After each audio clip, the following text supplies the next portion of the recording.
Hello, you're listening to Otaku Spirit Animecast. My name is Andrew, and I'm joined here with Chris. Yo. Today's episode is our part one of our winter 2021 anime season reviews. It's time to dive through quite a bit of the season.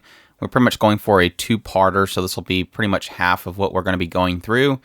And we have today is Wonder Egg Priority, Mushoku Tensei, Jobless Reincarnation, Cells at Work Code Black, Cells at Work second season, bottom tier character Tomozaki, Gekidol, Idoly Pride, Jujutsu Kaisen, Non Biyori Nonstop, Heaven's Design Team, ReZero second season part 2, Attack on Titan the final season, technically part 1, and The Promised Neverland second season. So yes, it seems like there's a lot here, but technically quite a bit of those are, second seasons and whatever, so there won't be like insane amounts of going through because, most people know what's going on with those, so it's less to explain, I guess. But you excited? Yes.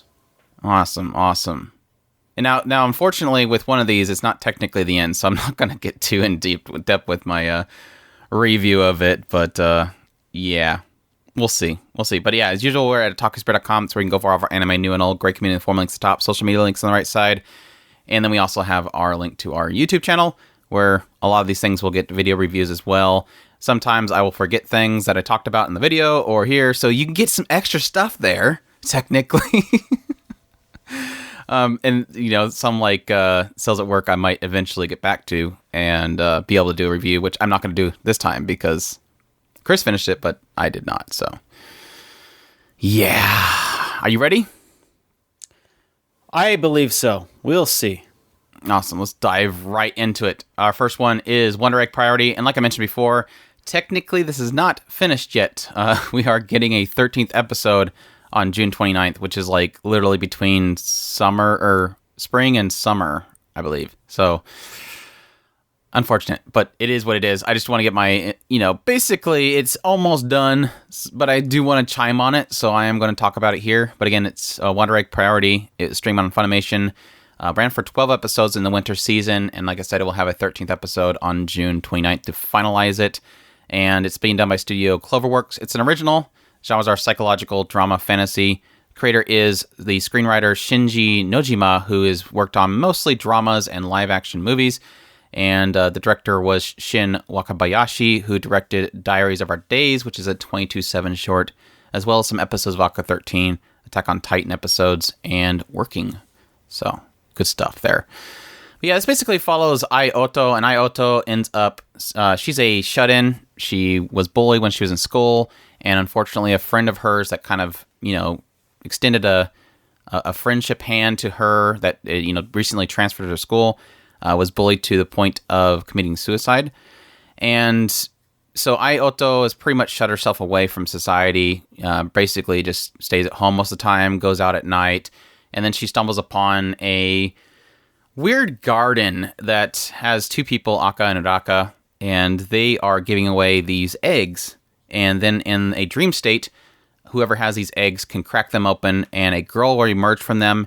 And these are all girls that essentially have ended their life, unfortunately, and they have to protect them from these nasty bullies that are basically the catalyst to why they ended their own lives.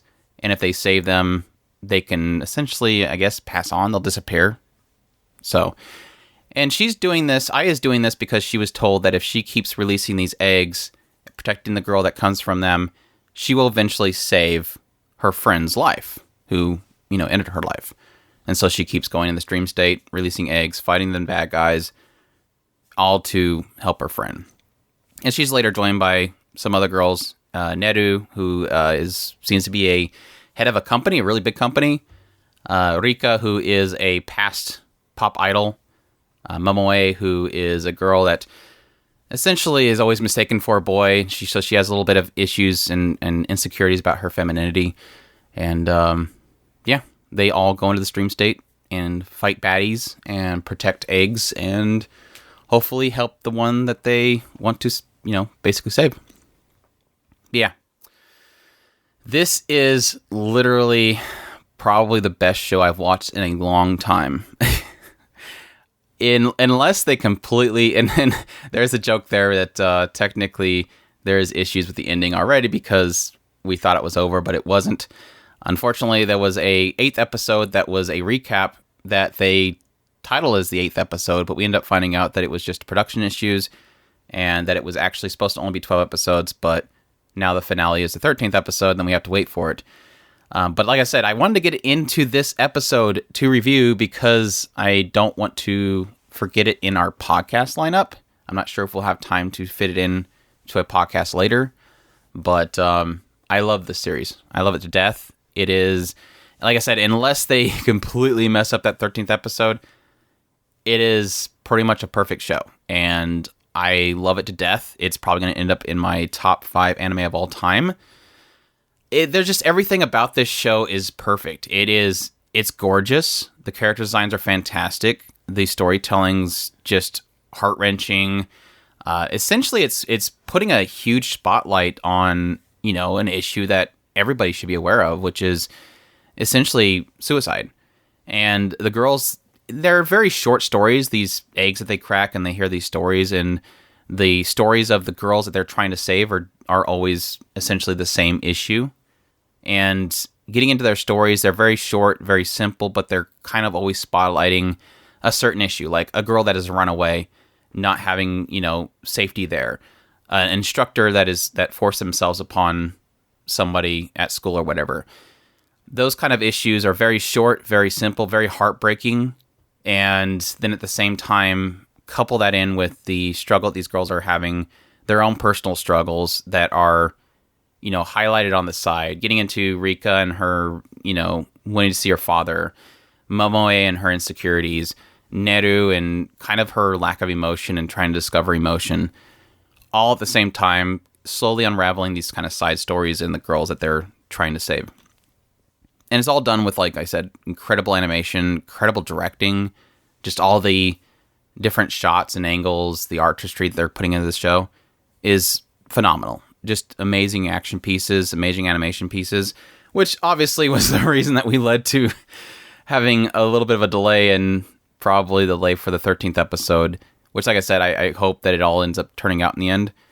But, yeah, and there was this certain part in the show, too, like, way late in it, when they start really getting into a lot of what's happening.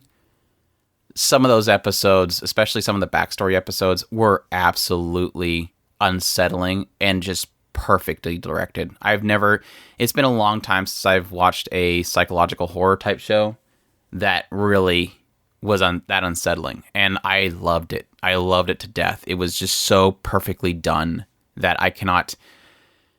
That it's like this one episode is just so like perfect. This like one episode can encompass an entire like genre and an entire top list, I guess. But yeah, it was one of those episodes when I seen it, I'm like, Chris will hate this, but I'm wondering if he'll love it just because of how perfect it was done, like how amazing this was told. So yeah. I love this series to death. I cannot express enough that I think it is probably one of the best animes I've ever watched, and I cannot wait for that final episode. And I, again, hope it doesn't ruin the entire thing. But yeah.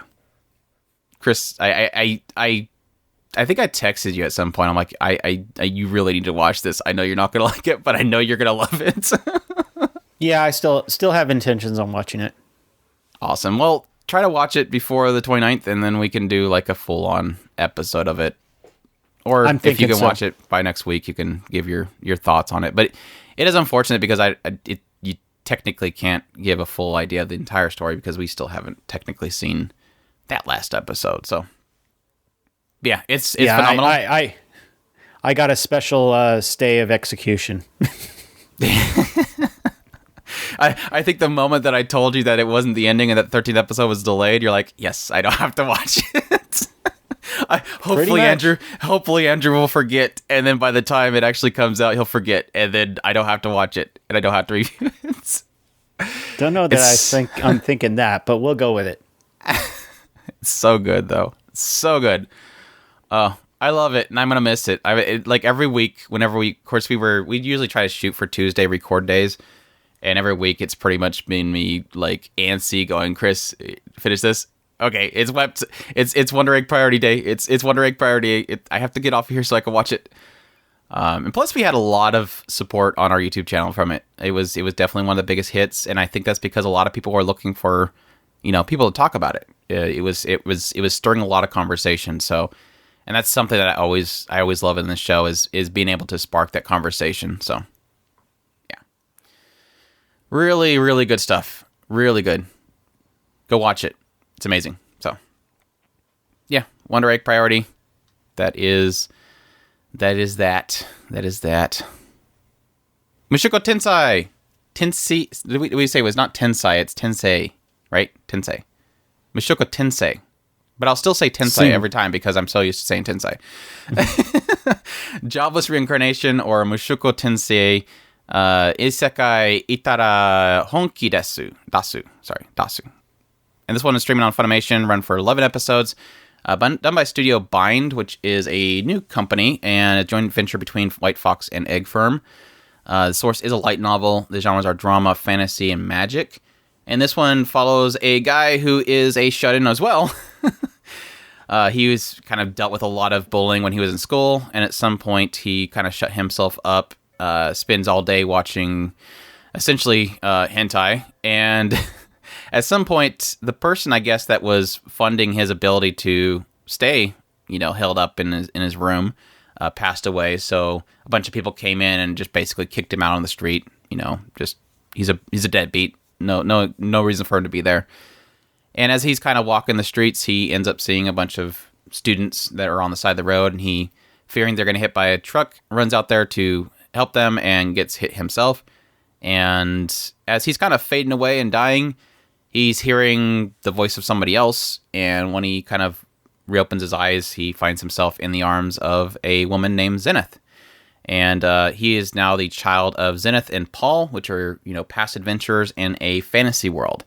And this guy, now named Rudy, kind of basically grows up from a infant all the way into being, I think it goes to I think he was 8 or so, and then a little bit later in the actual story that we got in 11 episodes.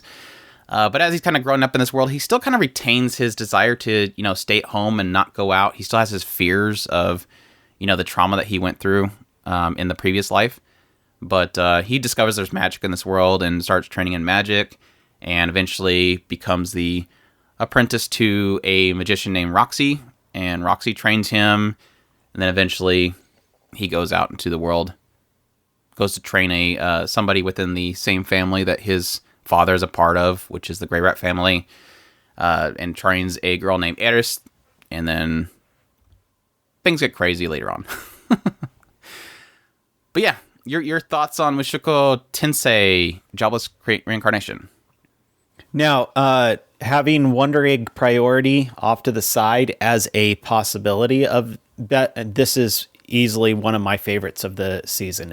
I absolutely love it. I was absolutely chiming off the walls at Andrew the entire first few weeks while Andrew was trying to catch up on things. I jumped in ahead of time, and I was freaking out about this. I loved it so much, from how it looks to how it feels, the storytelling, excellent pacing. Just even when me and Andrew were talking about it in previous podcasts about how just so much is done episode to episode. You feel like you've gotten so much out of each episode as far as content. It's just well done, excellent artwork, excellent designs, vast world to explore. I can't chime enough. If you have not looked at this, you seriously should. Yeah, one of the big things that I kind of hit on is it's insane that this was only 11 episodes, and it felt like we covered so much stuff, and it never felt rushed.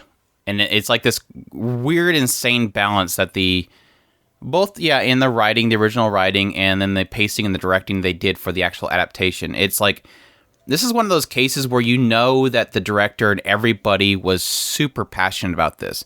And there's a lot of stories kind of floating around. I haven't really found many confirmations, but I do note the director that was working on it, or the producers, were like, yeah, they want to adapt this whole thing, which technically, again, here's the grain of salt. Every director says that. Every director expresses that they want to continue to do something to its fullest, but it was one of those things. But when they first looked at it, they knew, and you can feel it in the show. You could feel that the creators of this adaptation are very much so in love with this story, and it's just the tender care they put in everything, and the level of detail in everything. It sucks because there's this two-sided coin where we want everything to look gorgeous. We want every anime to look gorgeous. Adaptations should always look gorgeous because it's taking somebody else's creative work and breathing life into it, making it move. And so obviously we all want these studios to do fantastic jobs. Unfortunately, not every studio has the budget, time, or skill to do the kind of work that we want to have it done into it.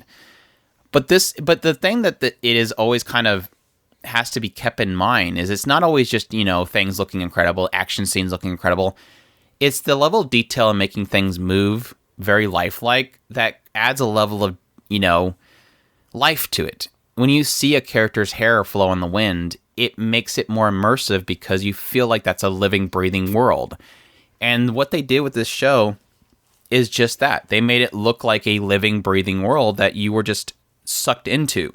Seeing the blades of grass, the characters running around, the hair flowing in the wind, all that stuff made this believable, made this come to life. And that is something that is it's not often seen in a lot of shows. And so, yeah, right off the bat, animation, visuals, character designs, the directing for the actual shots, just perfect.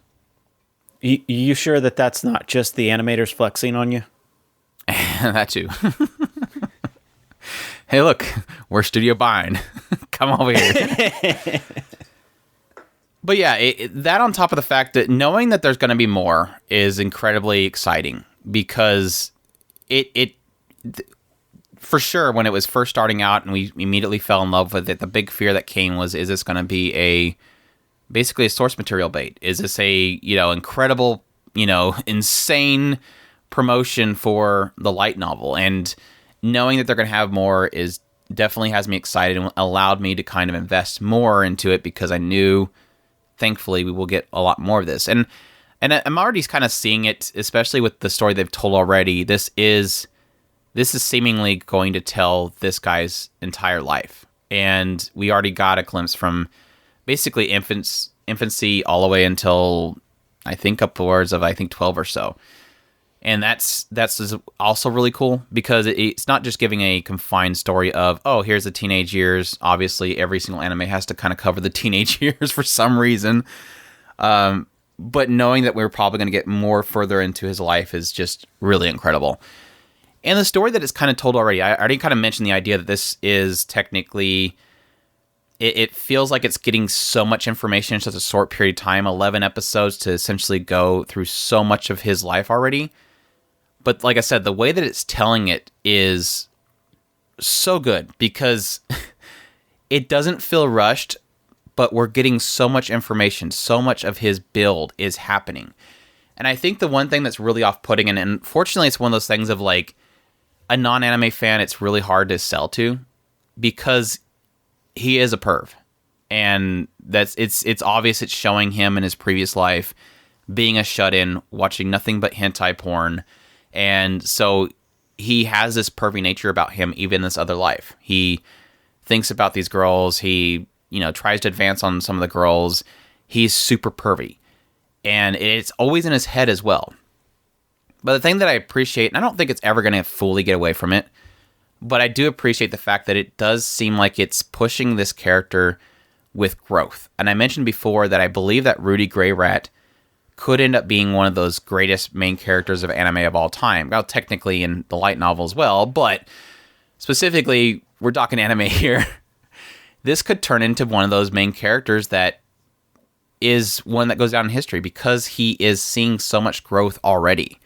You're seeing him, break out from that fear of going outside. You're seeing him mature as an adult. You're seeing him run into mistakes that he believes that he can do. Yeah, sometimes manipulating others because of his adult mind, but also, shedding off that essentially lack of growth that he's had because he's been shut in all the time.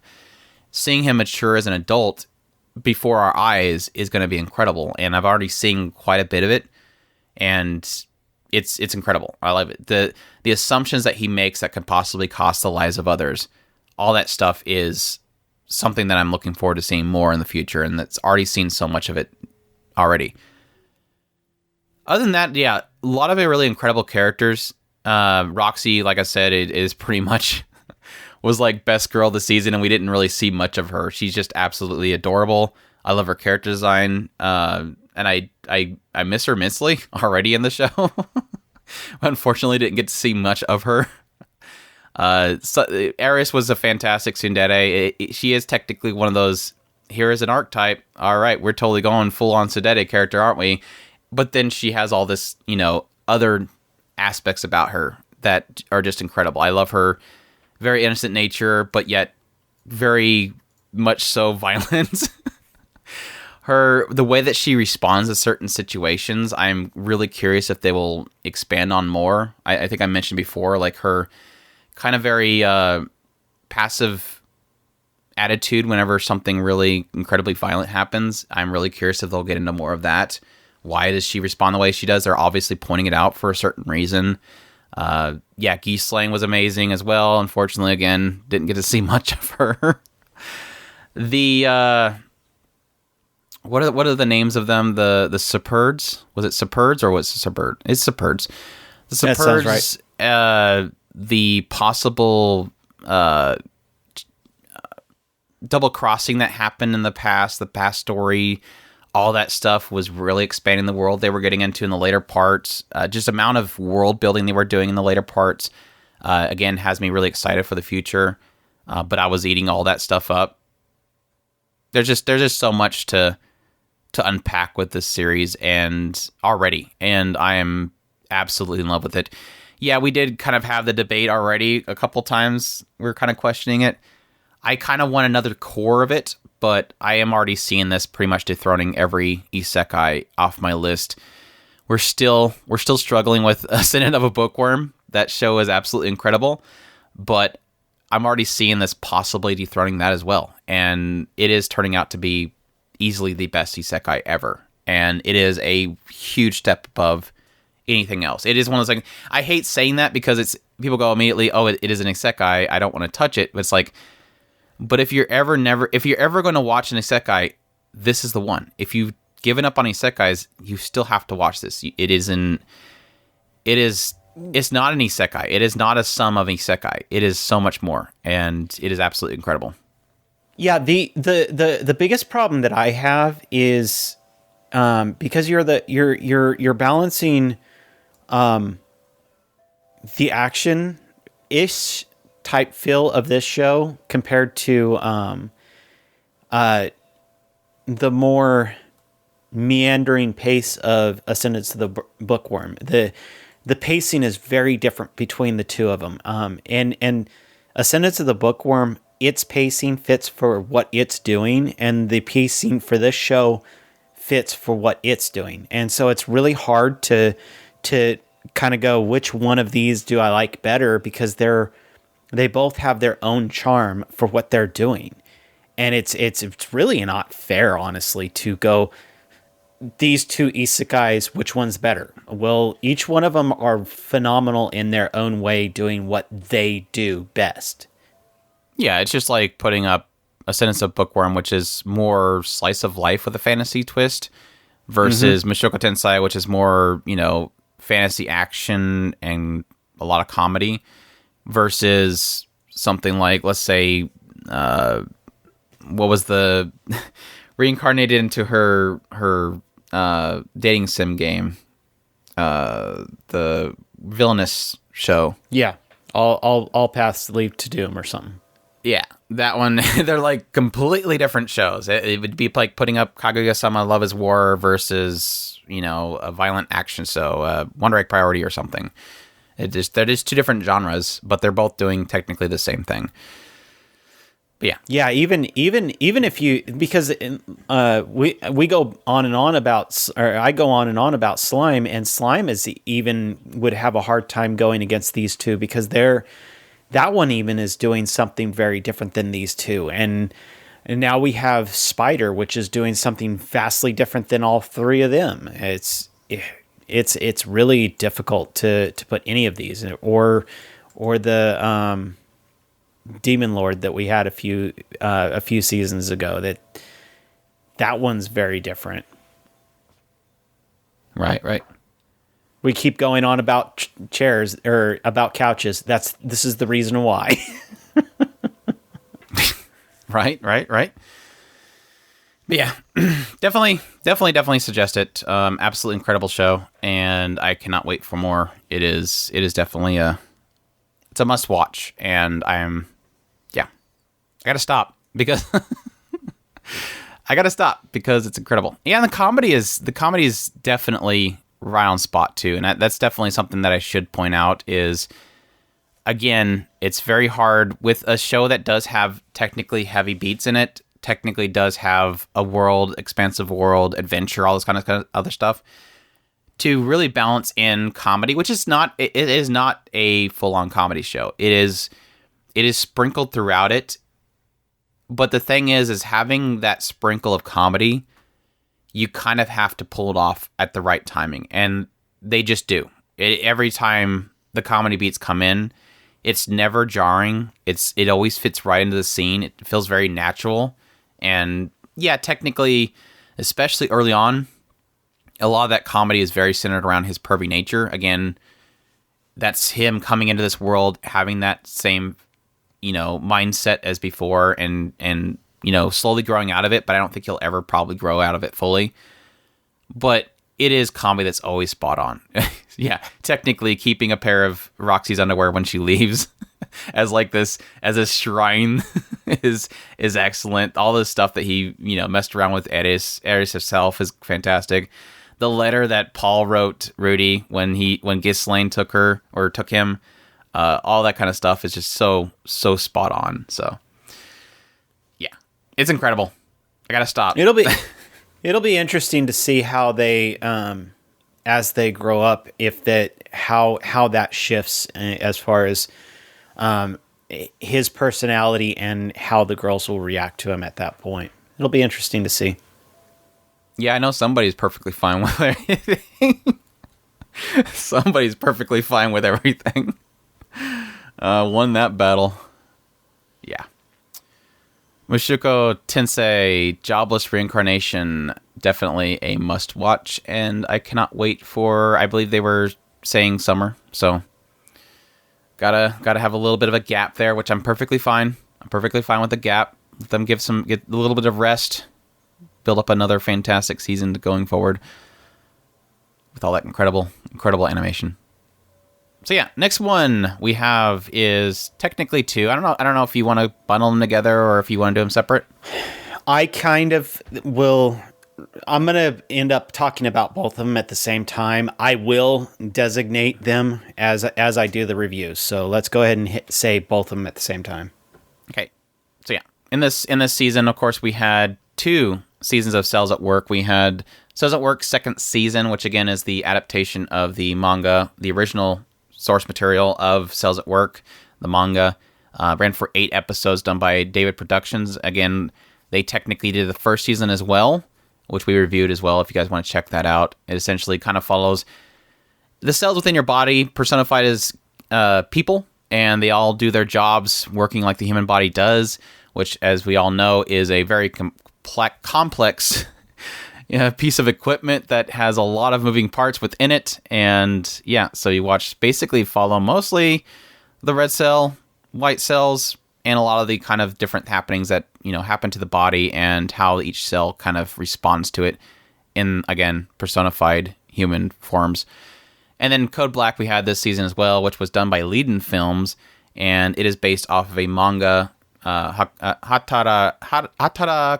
Saibo Black, which is a spin-off manga, essentially taking the same concept, same personifications of different cells, but doing it in a body that is not at all being taken care of and severely destroyed by the person that owns the body. So, whereas technically Cells at Work was more focused on a body with different happenings like allergies and accidents, this one is more, here's a guy that's drinking every night, not getting sleep, smoking.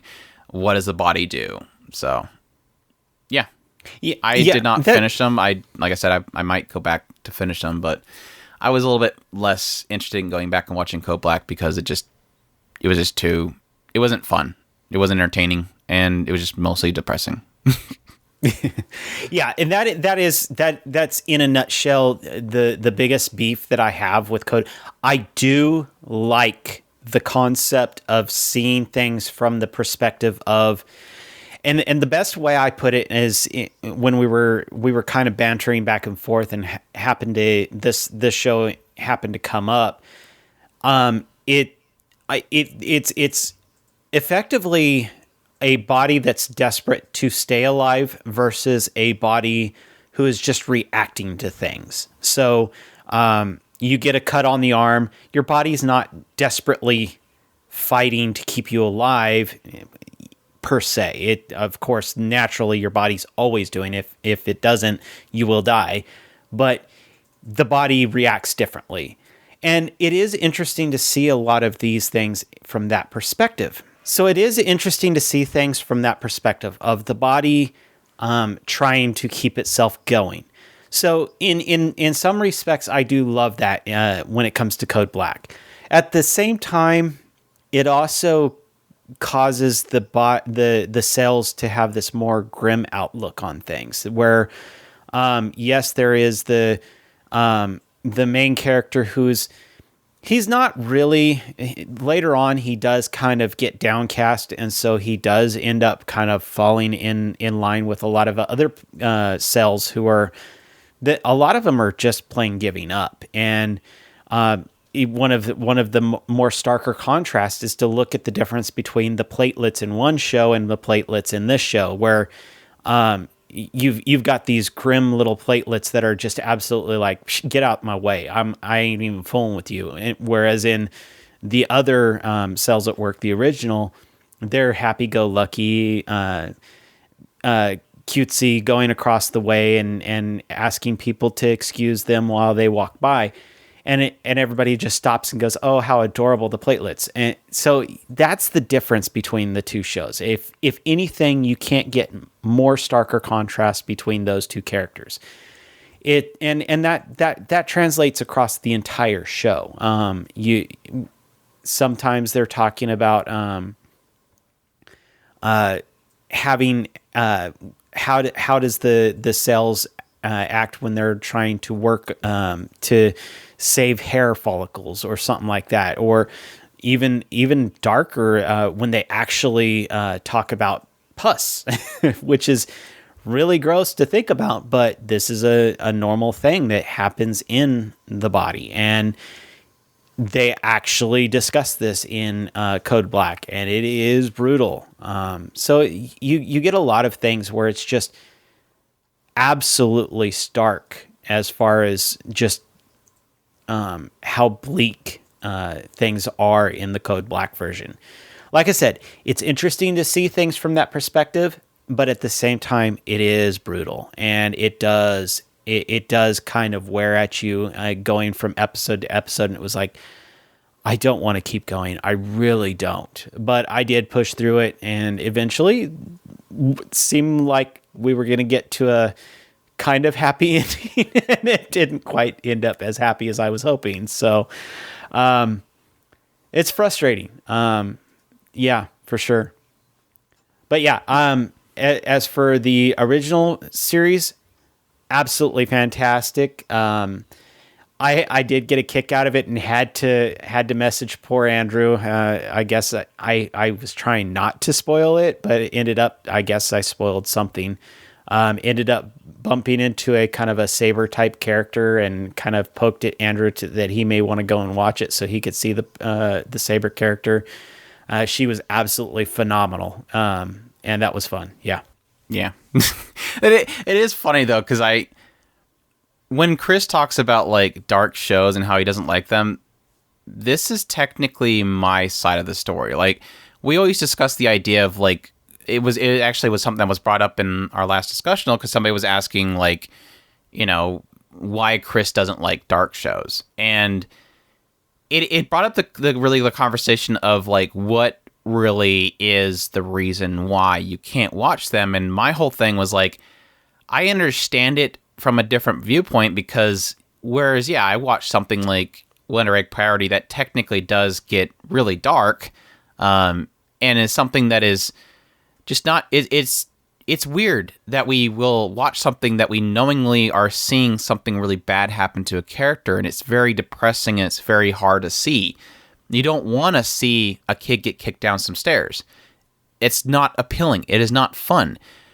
But it's what that is telling. The story that is telling is what keeps me going. It is the thing that entertains me. It's like, I want to see what happened here. I'm fine with a writer that is saying, this is what happens. This is life. This is what happened. But unfortunately, it's like, this is my version of something that is depressing that doesn't work for me, because I wasn't seeing value in what was happening. Even though, yeah, technically there is aspects in there. There is the struggle of living. There is the hope that, you know, the red cell wants to keep, even though every 2 seconds somebody says, no, that's not how it's going to end. You know that. It's not always for this. It is not always this. You thinking this is going to be a good thing is not really necessarily a surefire thing. It is just kind of that element of being stuck in that darkness. And even though you do see light, it wasn't giving light. Was an aspect that was really kind of wearing me down. And I wasn't seeing hope there. Obviously so. This is obviously not supposed to be a hopeful world in Code Black. So expecting that somebody's going to be happy in the end shouldn't be a thing, because the guy's killing himself, basically. He's killing his body. And that's not working for the cells. It is also kind of funny, because where I talk about the idea of technically these are cells. And so whenever they do kind of get a little bit overly goofy, you're kind of like, but a cell wouldn't do that because you're overthinking it. The idea of a cell giving up is kind of like, wait, but the cell can't give up. It's literally all it does. It's what it was made for. How does it decide what it does? But yeah, I definitely do agree with you. There's a lot to be had with Code Black. And I think it is a nice accent to the original work, because the way that Cells at Work works is telling a story based on the happenings inside of a body, which again necessarily is a reaction with the original series, which is technically with Code Black as well, but Code Black is reacting to completely different things. It is reacting to things in a different way, because of you're essentially working with, it's almost like they're both isekais, but the world that you're being isekai'd into is completely different. So with this one, they're being isekai'd into a world that is, again, not killing itself, versus another isekai world, which is, again, the same type of world, but with different elements being added into it, a different environment. And it is important to understand, and like you were saying, it provides, Code Black provides a contrast so that you can see the difference between the two bodies, and it's very crucial to understand the differences. And I didn't appreciate what I was seeing in Cells at Work until I watched Code Black. So in a way, and plus the fact that nothing's really off limits in Code Black, it was willing to go into the stuff that you really don't want to talk about, like what happens in the liver, what happens in the kidneys, stuff like that, where it's kind of what happens in the groin. Yeah, what happens in the groin, which I was just leaving that one out there. But well, the liver, it takes alcohol out of the system. Well, how does the blood remove the toxins from alcohol? Well, we end up with kind of a nightclub type situation. It was really kind of a cool idea. Out of the alcohol. Or how do you get the alcohol? Like, what are you talking about? You're crazy. Backwards. You remove the alcohol from the blood cells. So it was kind of fun to see that. How does caffeine react in the body? Does the body get addicted to caffeine and stuff like that? Or what does smoking do to the body? It goes into all that stuff where Cells at Work didn't really do a lot of that stuff. So like I said, it is interesting to see things from that perspective. Because none of that stuff is off limits in this show. And I liked having that contrast of something that, while yes, it's bleak and frustrating to watch week to week, it was still kind of neat to see a lot of that stuff. So yeah, I wish it was balanced better, like more Cells at Work version of it so that I could see some of this stuff, but not always so depressing. Yeah. There you go. That's Cells at Work second season and Cells at Work Code Black. Check those out if that sounds interesting to you. I definitely do. I definitely do suggest those that watch, Cells at Work and enjoy it. You definitely should be watching Code Black just to see, again, like you said, that different perspective, and you're probably gonna like it. You're probably not gonna have my same unless you're just not looking for depressing shows at the time. You might want to steer clear of it because it's just going to make you more depressed. But yeah, definitely check those out.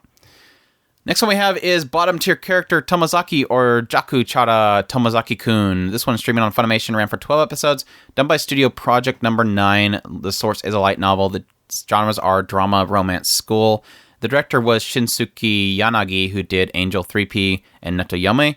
And the series composition was done by Fumihiko Shimo, who did Air TV, Clannad, Golden Time, Kokoro Connect, and New Game. And this one follows a guy named Fumiya Tomozaki, and he is kind of an outcast in school. He kind of just stays away from everybody, doesn't like to socialize with people. Whenever he goes home, he plays a game called Attack Families, or TACFAM as they call it.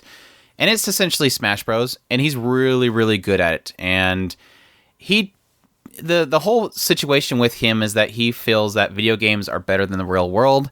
He kind of quantifies life as kind of a game, and in his mindset, the game of life is terrible and he doesn't like it. Whereas his video games, there's rules, you can build yourself up, you can get better. He feels the game of life is terrible because you can always fail. And some people are given low tier characters and some people are given high tier characters. And it's just, he doesn't like the game of life. He thinks it's terrible and a waste of time. Well, at some point, he is contacted by somebody that is right under him in the rankings in TACFAM, and that person wants to meet in the real world. And so he decides, yeah, sure. I mean, you technically, this is his rival, somebody that's always kind of getting better and striving to beat him in the rankings, but never does.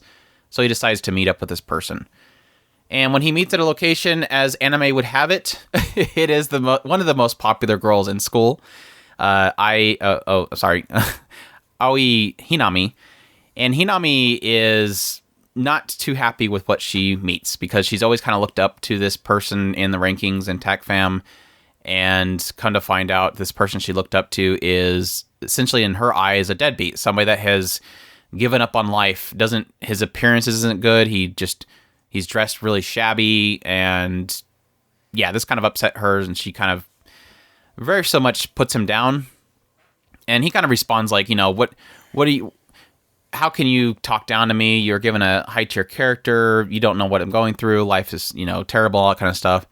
And so she decides, okay, well, come back to my place. So they go back to her place where she basically, takes off all her makeup and everything, dresses herself down to, normally when she goes out, of course, she kind of dresses herself up, makeup and everything.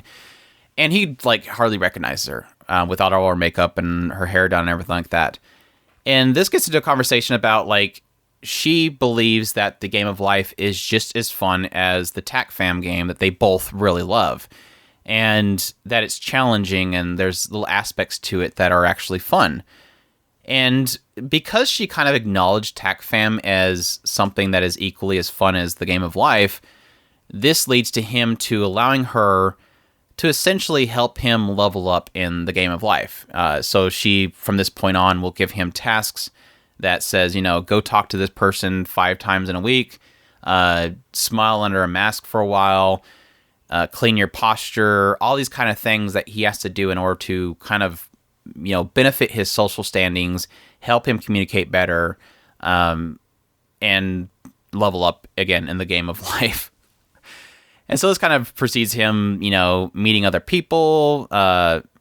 Nanami, who is kind of the more track sports kind of girl, very kind of Genki and cheery character. Fuka, who's this girl that's in the library who really likes books. Yuzu, who is this girl that really likes this popular guy. Shuji, who is the popular guy who really wants to beat Fumiya in TAC Fam really badly. All these different characters that he's meeting over time as he's, again, leveling up in the game of life.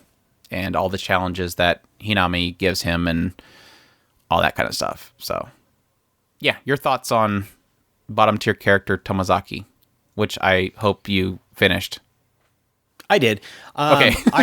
I was going to yell at you otherwise.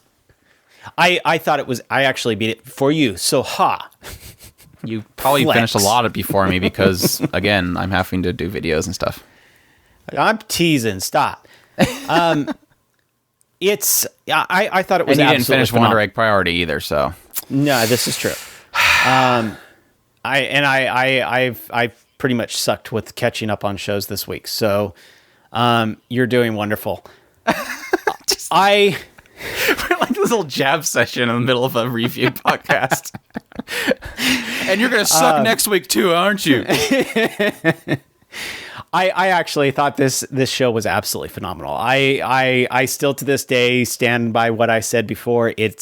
I love the way that it's kind of breaking down social interactions and kind of making them more gamified. And while no, it's not perfect, it is. I do like that it's trying to communicate to people who have a hard time with social interactions and trying to break a lot of that stuff down to where it makes more sense. Social interactions is very complicated, and having something that just kind of makes a little bit more sense can help some people, and seeing that, I think, is really a neat thing to do. Just as much as just go and talk. Whether they accept you or not is not always the ultimate goal. The ultimate goal is to break down those barriers that keeps us from actually interacting. And the rejection is the walls. Those things can be overcame, and sometimes it will end up going badly, but other times it can actually work for you.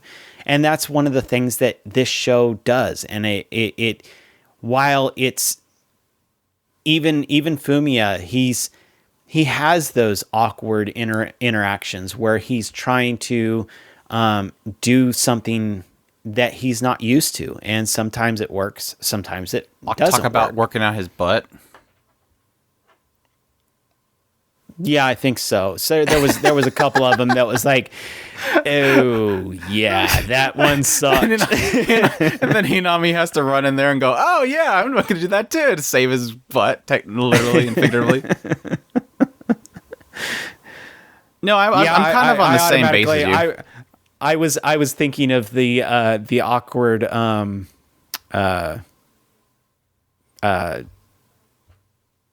hot springs situation where it was like, oh gosh, yeah, I can't believe that worked out. Yes. Yeah. That's one of those ones where that could go in very different directions. Surprised he did not end up dead. But no, I'm kind of in the same boat with you. This definitely did, especially early on, I think, kind of bring up the conversation of, yeah, like you said, breaking out from your shell, socializing with others, not allowing yourself to kind of stay in an isolation point that is never really healthy. And it was part of my discussion that I ended up having with a video talking about, self-isolation and breaking out and making that communication jump that you need to do. And it is honestly one of those ones where I think it definitely started out with that feel, and it was very so much, you had to suspend your disbelief a little bit because a lot of the stuff is kind of like a little bit too easy. It doesn't always turn out that way, especially in the real world. Often cases, a lot of people are very, very much so not into somebody stepping out of their norm and trying to communicate with them. School's a really nasty place sometimes. Most of the time.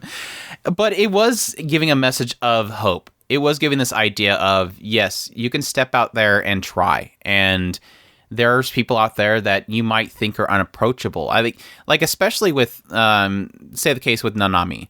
Nanami, is very popular. You would think that she'd be unapproachable. And yet she is a goofball that she's done this in the past. She has reached out to pull somebody out from the dark. And it's something that at face value, Fumiya did not know. And I think if he did know that she essentially brought somebody else out from that same darkness he was in, he would probably, not be as hesitant to jump out there and say, hey, how's it going?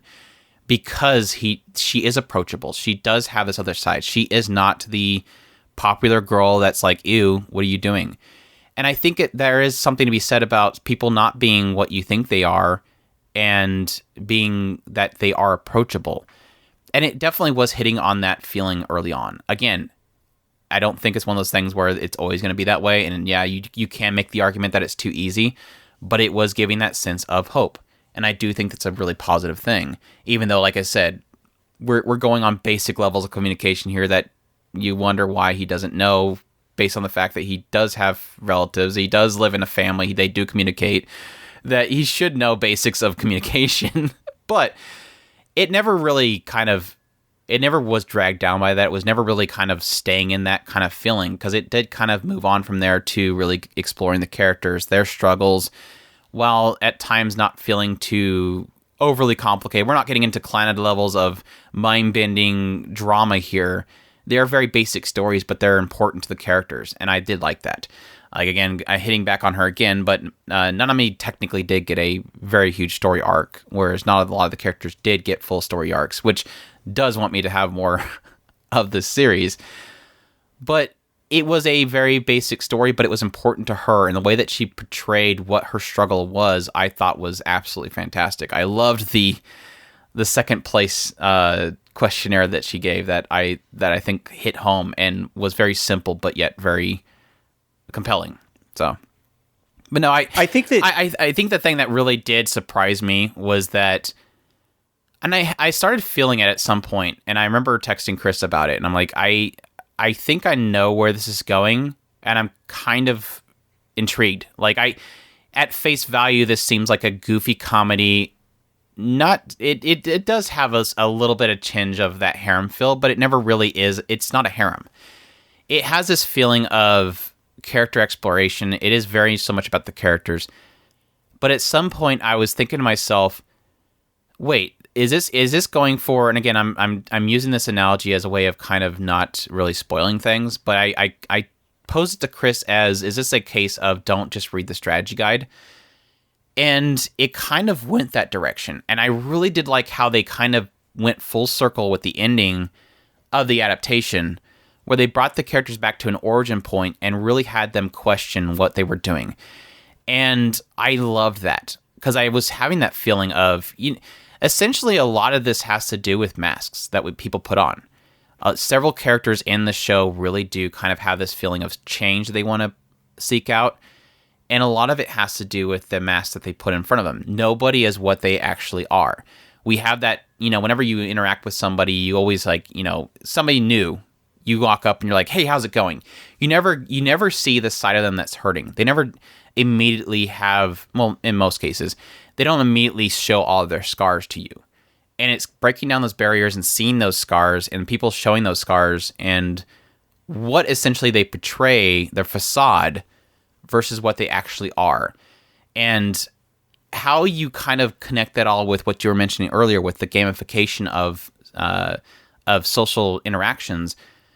I was like, I immediately in my video, the thing that I open up with is, this is a show that literally exceeded my expectations. I was not expecting it to get this, not, I don't want to say heavy, but this complex, like taking this in a direction that is actually meaningful. This could have been a simple comedy, slight drama, goofball show about a guy gamifying life, to a show that's really hitting on the masks that we put in front of ourselves and how it affects people around us and how it affects yourself really is the important thing. And it's like, I don't think this is a light novel bait. It definitely technically could be. Because it feels so chapter close, I don't feel mad that I need more. But I love technically the direction they could take it from here, and it does technically have me excited for a possible future adaptation or the light novel itself. Unfortunately, I don't have like this like clawing desire like I do with like Mushoku Tensei, where I think I would love to jump into like the source material, but more so in the idea that I hope that they do adapt more of this, because I did really enjoy where they were going with it. I absolutely agree. I did absolutely. I thought that the quote unquote twist that Andrew was kind of mentioning that happened towards the end, where not necessarily a twist, just more like the tables got turned on a couple of characters. And I thought that was actually really fantastically done. And I really would love to see where it goes from that point on. There was a couple of like hints that one of the characters did that, hey, you can follow this route. There's actually another love interest in your route, and it was like, I know who you're talking about. And then it was like it started to get cloudy as to who it actually was that character was talking about. Where I thought I knew who it was that character was talking about, but maybe not. So it's really interesting to see where the social interactions were going in a lot of cases. One of the things that Andrew had kind of brought up that I don't know if he was actually mentioning, but that I really did like was one of the things that's really interesting about this when I say, Andrew mentioning, talking to Nanami as far as a character who's more open to other people. One of the cool things that you can drag out of this show was that even if like Shuji Nakamura, he's an absolute jerk. If you were the quote unquote geek character or otaku that doesn't interact real well with other people, and you keep trying to interact with people like Shuji Nakamura, you would probably have a hard time talking to people. Whereas if you were to interact with somebody like Nanami, or go out and find that person like Nanami, you would be able to find yourself being able to get into the social circles. Did you ever try to go and find your version of Fuka? Who is actually that character that you probably wouldn't notice, but in actuality has been watching you the whole time. There's a lot of things that this show is trying to tell us. Don't go into the dark. Find your place, even if it's not the person that you think it was. Maybe it's this other person. Maybe it's that other person that's over there. Don't just automatically give up. That's what this show is talking about. Shuji's not a jerk. He's just he got placed in that position. Yeah, he's actually a geek. But again, I think that's what they're going with pretty much all of them. And it's funny because I think that the characters that are seemingly the most approachable, I think, are the ones that have the biggest masks, that are technically the ones that you have to watch out for. It's like a side effect of the whole situation. Technically, the ones that are the most approachable technically are the ones that have the biggest mask on, that you have to be watching out for the most, because they're not giving their full self, which is, again, the more stranger twist to it. So Yeah. He was secretly a gamer, and he just had a hard time with expressing. He just wanted people to leave him alone. I was telling Andrew, he literally just wanted people to leave him alone. I was telling Andrew, I was half expecting everybody to reveal that they were gamers the entire time, and Hinami had actually converted all of them into super popular characters. Yeah, that was brought up because I was like, I think that the message they're trying to go for is like that aspect of change, because Yuzu like hit it really hard early on. Was like, you know, this person's trying to change, Nanami's trying to change, and I want to change, and yeah. Shuji wants to change. Don't be mean. Yeah, really good. Very much so a surprise of the season. I was, again, not really expecting to get much out of it, and I got a lot out of it, and I hope that we get more. But yeah, I have to say, and I'm going to be very as vague as possible, but there was this moment where he was told to do something later on, and I was like, if you do that, I am literally going to hate you. I was convinced that they hate you. I was convinced they were going to hurt one of my favorite characters, and I was like, "You do that, I'm like never watching another one of these episodes." And they subtly set it up early on, and I was like, I immediately thought of Chris when it happened. But you had that moment where there was essentially a Fuka, and again, this is early on, so I don't think it's really that a spoiler. Fuka essentially thinks that Fumiya is reading, or Tomozaki is reading something, and again, it totally could have gone the route of him going, "Oh yeah, I did read that," and then he has to go rush and watch or read it or something like that. No, he literally comes out and says, "Oh, by the way, I'm sorry, I'd have to tell you, I didn't read it." And I'm like, "Oh, Chris, communication!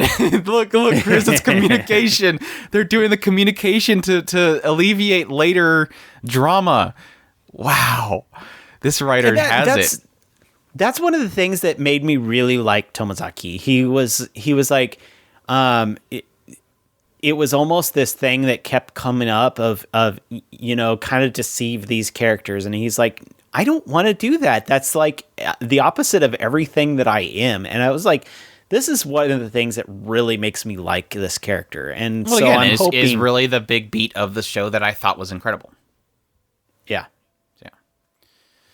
And that's the funny thing, because early on it really does kind of give this depiction that Tomozaki is going to be a wallow in his own self-pity kind of character, and he really doesn't. He really does kind of break out there and exude that idea that we're mentioning, which is change, hope, go out there and do it. Just he actively is seeking out, okay, let's give this an actual shot. So when he's giving, and it is technically to his character, that is what he is. When he technically is good at tac fan, because he gave that, he's seen this as something he wanted to tackle and to master. And that's the same attitude he gives to the game of life. He was like, okay, I'm going to give this a shot. And he actually pushes to master it. And that's a really good quality of him. And makes him enjoyable. So, yeah. Bottom tier character, Tomozaki. Another solid one of this season, for sure. Gekidol is our next one. This one is streamed on Funimation, ran for 12 episodes. Done by Studio Hoods Entertainment. This is another original. The genres are music. I would also put in there psychological horror, idol, drama. Yeah, all that stuff. Sci-fi. I don't have any genres listed in here, so I'm gonna have to make them up on the spot. Pretty sure there was some Yuri in there somewhere. Oh, Yuri all over the place. All over the place. This one exudes Yuri, but yeah, there you go. This one essentially takes place in Japan. It is following an incident, I think they said 5 years prior, where essentially an entire district of Japan disappeared off the map. They're not really sure what happened. It's just nothing but rubble after a flash of light. And we follow a girl named Seria, and Seria, unfortunately, is somebody who is a casualty to this whole incident because her sister and her father and mother were in the area when it happened, so she lost them. They don't know what happened to them. And it, again, is 5 years later. They're all getting together, or not getting together, but Seria is approached by a girl named Karu, and Karu essentially is managing a group of theatrical performers or stage performers that utilize this system that is known as the theatrical material system. And this system essentially creates almost an augmented reality. It changes what you see before you into different things. So they can have this system essentially change their outfits into something else, project almost a different environment that they're standing in. So you can essentially, even though you're watching a stage performance, the entire atmosphere and the environment changes to like a setting, like a desert island or something like that. And the characters' outfits themselves can change into, dresses or whatever. So they can actually perform and do all the stage stuff with an actual environment and an appearance. And there's only 2 of these systems in this world so far. The one that they're using at this Alice Inn, which is kind of in the, like at the off the side, small little theater. And then this one that is being used by essentially the premier place. This is this big corporation that has this theatrical material system, and they are making bookloads of money. They're very popular. Everybody goes to this huge stage, and there's this big performance. So essentially there's 2 of these. One's popular, one's basically unknown. But Seria gets recruited into this Alice Inn theater, and they start, learning. She starts learning about the system. They starts to want to learn how to, become a part of the actual acts themselves. And all the while, you're learning about the fact that, these 2 companies are actually very much so kind of intertwined. And this weird doll that is at the Alice Inn theater that is creepy as hell. And, all that good stuff. And then again, you start getting into the characters themselves. Idy, who was a past idol, was exploited when she was younger. Aimi and Akira, and their first time they met, Karu, and Takezaki, the jerk that owns the other place. Yeah. So your thoughts on Gekidol? I never did catch up. No, I really wanted your perspective on this one. That's fine. Maybe if you get caught up by next week, you can give your thoughts on it. But you scared me away from it. What are you talking about? Yeah, that's it's a hard sell. It's very much a hard sell. So this is a weird one because technically this show started out really good. Really good. This show started out extremely good. It essentially opens up, you have this background noise of, this happening of this district disappearing and the effects that it has on the people. They're all trying to basically find happiness. A lot of the emphasis on the stage acting and the theatrical material system is, based around the idea of essentially giving people this distraction, giving this people this hope, this kind of glimmer away from war and happenings of the world. And it kind of goes the wayside as you kind of focus more on Seria joining this theatrical group, getting to know the other members. And then it starts getting really kind of heavy slice of life, talking about Idy and her experiences being a exploited child idol, which I thought was really unsettling and kind of well told. I think Idy as a character is really fantastic just because it hits so much on the idea of the effects that this has on her. You kind of, like we mentioned earlier, it does have this sense of, Yuri, and a lot of that is centered around Idy, and it really does kind of feel like it's because she is matured so much, unfortunately, due to the exploitation she faced. And then it gets really heavy psychological horror as you really start getting into, the doll and what she's able to do, essentially. It starts harping on this idea of controlled emotions. And when it starts getting into a lot of that stuff, the idea of controlling emotions, it gets very much so psychological horror and very kind of not violent or gory unsettling, but kind of eerie unsettling. Is this okay kind of thing? And the effects that it has on different characters, especially Seria, was fantastic. I was absolutely eating this show up. I was in love. And then it kind of has this point in which things settle a little bit. And that's when it goes in a direction I wasn't personally too happy with. It gets very, very sci-fi. And so it's kind of funny because the show has essentially 3 different arcs to it that all have seemingly different genres that are really its emphasis. Very slice of life early on, very psychological horror in the middle, and then just bat crazy sci-fi in the later parts. And that's what, essentially is, I know what scared Chris away was I said one thing that the later part does, and that immediately was like, Chris is like, no. No. And I don't blame him because it was what ruined it for me. I was already going into the psychological horror section, and so I was already like, I don't know that I really want to delve into Seria's crazies because it's obvious that she's like way off the deep end, and introducing Unstable. Doll into that. Yeah, it was crazies. Unstable. It's not, and I'm not blaming because I think that it was an intriguing direction to go for that. I really wasn't feeling going into that.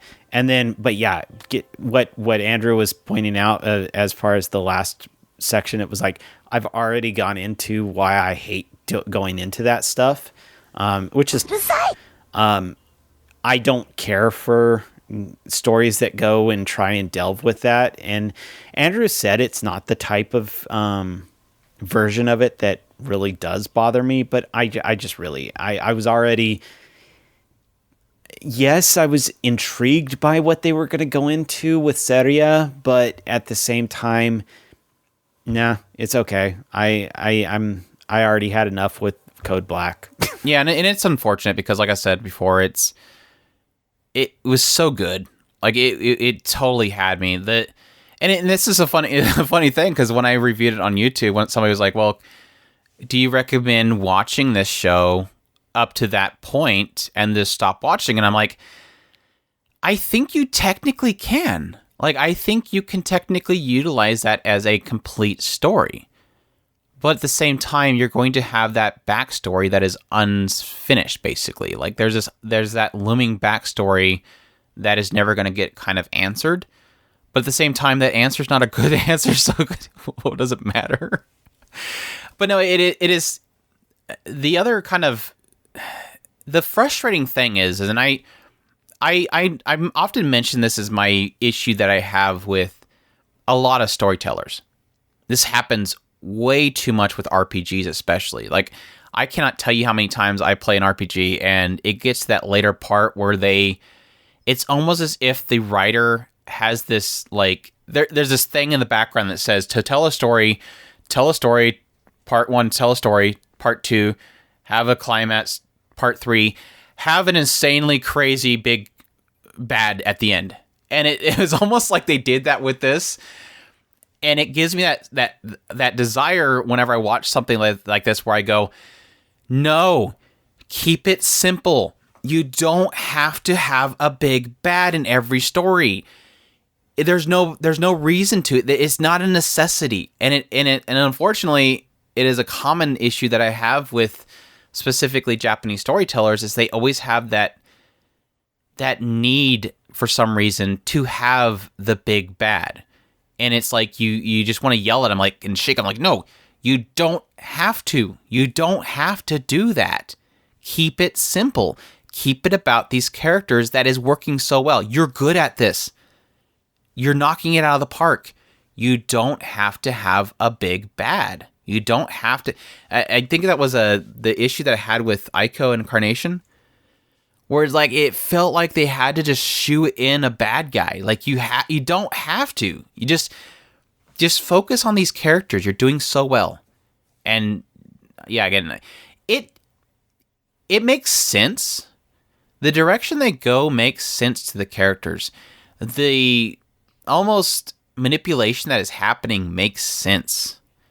It's just they made it too grandiose, and they didn't need to do that, and that's what ruined the ending. So, that's my thoughts.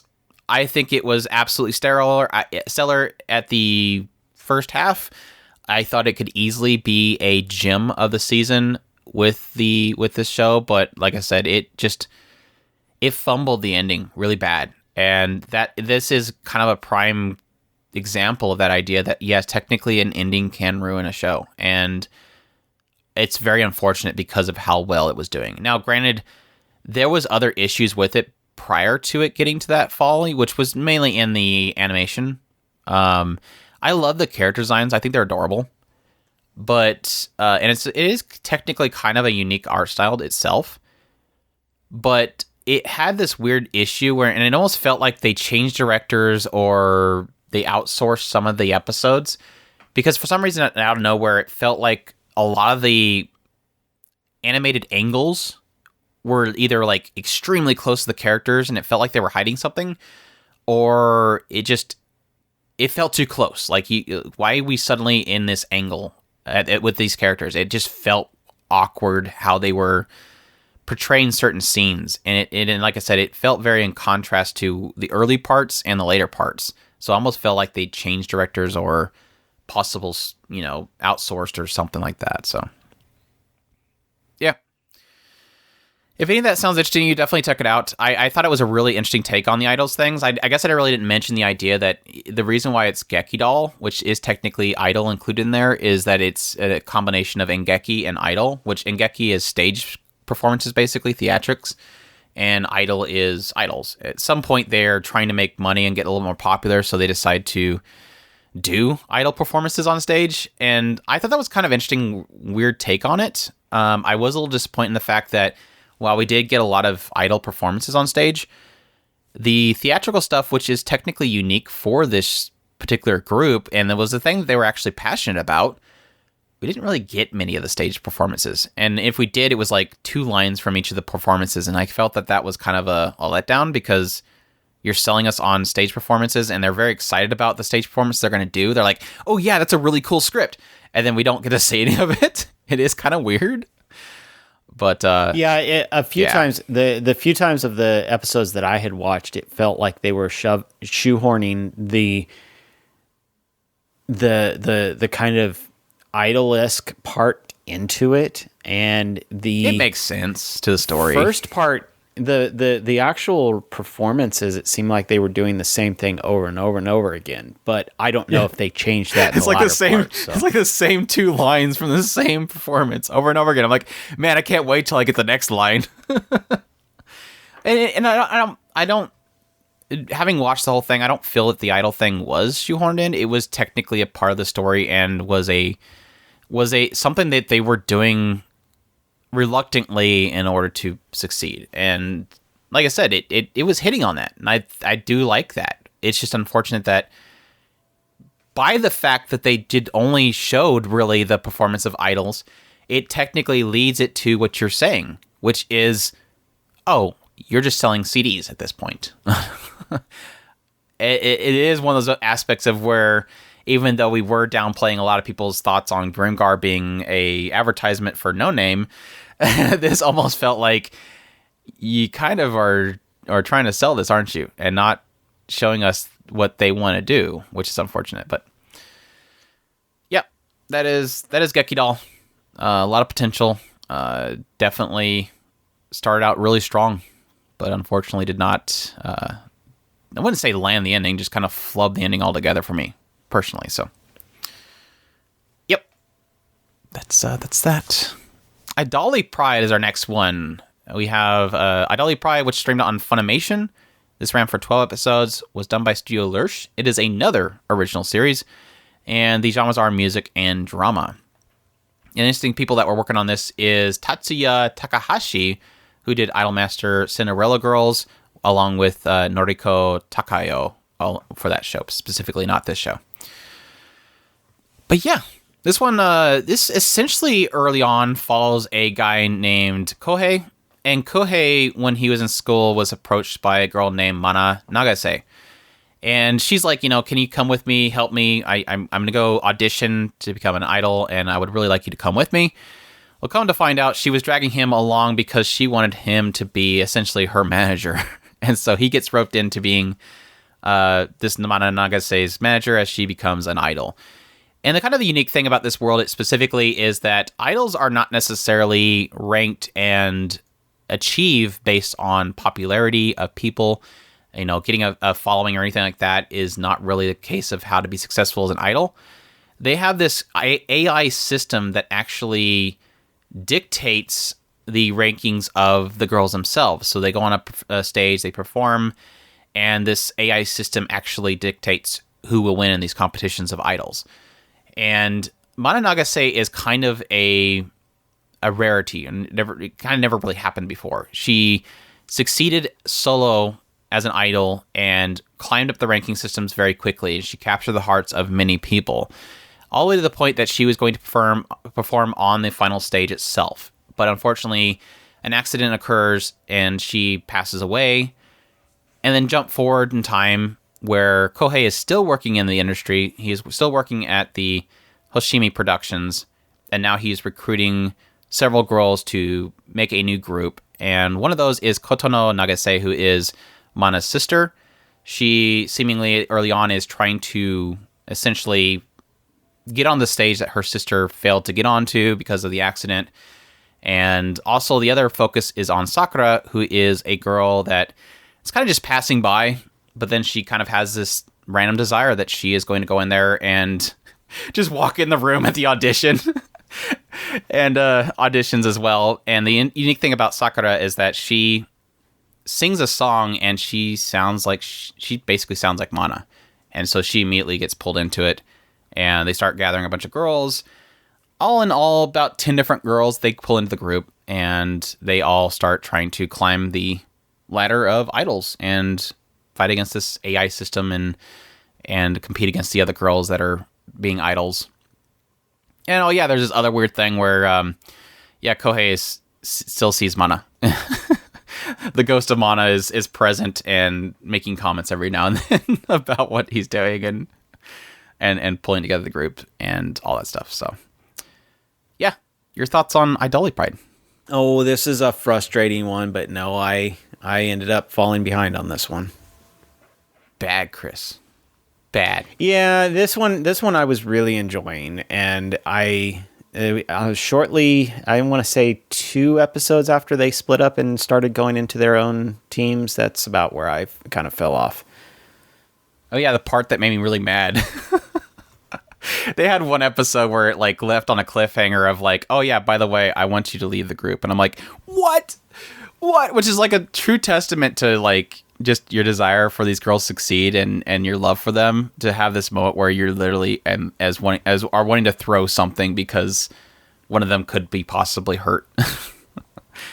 But yeah, no, I'm hoping you're going to tell me that this is going to go into another season so that I can finish catching up on it and get more. Nah, this was self-encompassed. This is. I mean, they could do something else with it, but this was a full story. I don't really necessarily see this being. And it is one of those things where, yeah, technically it's an original. If it's super popular enough, they're going to do more. I mean, technically it is idols. They do technically have each of these seiyus are performing on the side. They're doing, album sales and stuff. It's an easy. Idol shows is an easy way to make money just because of the idea that you're essentially creating idols, even though it's just a show. So, yeah. Trinity Ale, I love their music. I actually listened to them in the car. Trinity Ale has some fantastic music that came out of this show.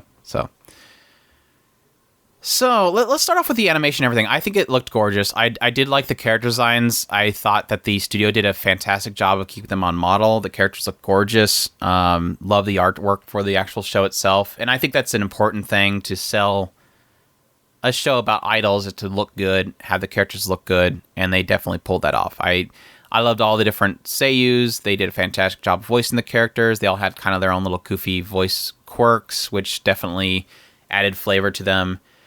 Thankfully, since this is only a 12-episode running series, they did not try too hard to get into every single girl. You have 10 girls. You don't really want to get into the stories of every single one of them. But I think they did well enough to kind of give them, they had this little moment where they all kind of got together and started talking about Mana Nagase. And you obviously see in this particular world, Mana has inspired and touched the hearts of a lot of people. And a lot of the focus of the show really does center around the idea of, the inspiration that she caused people, how that affects what they do and the goals that they have.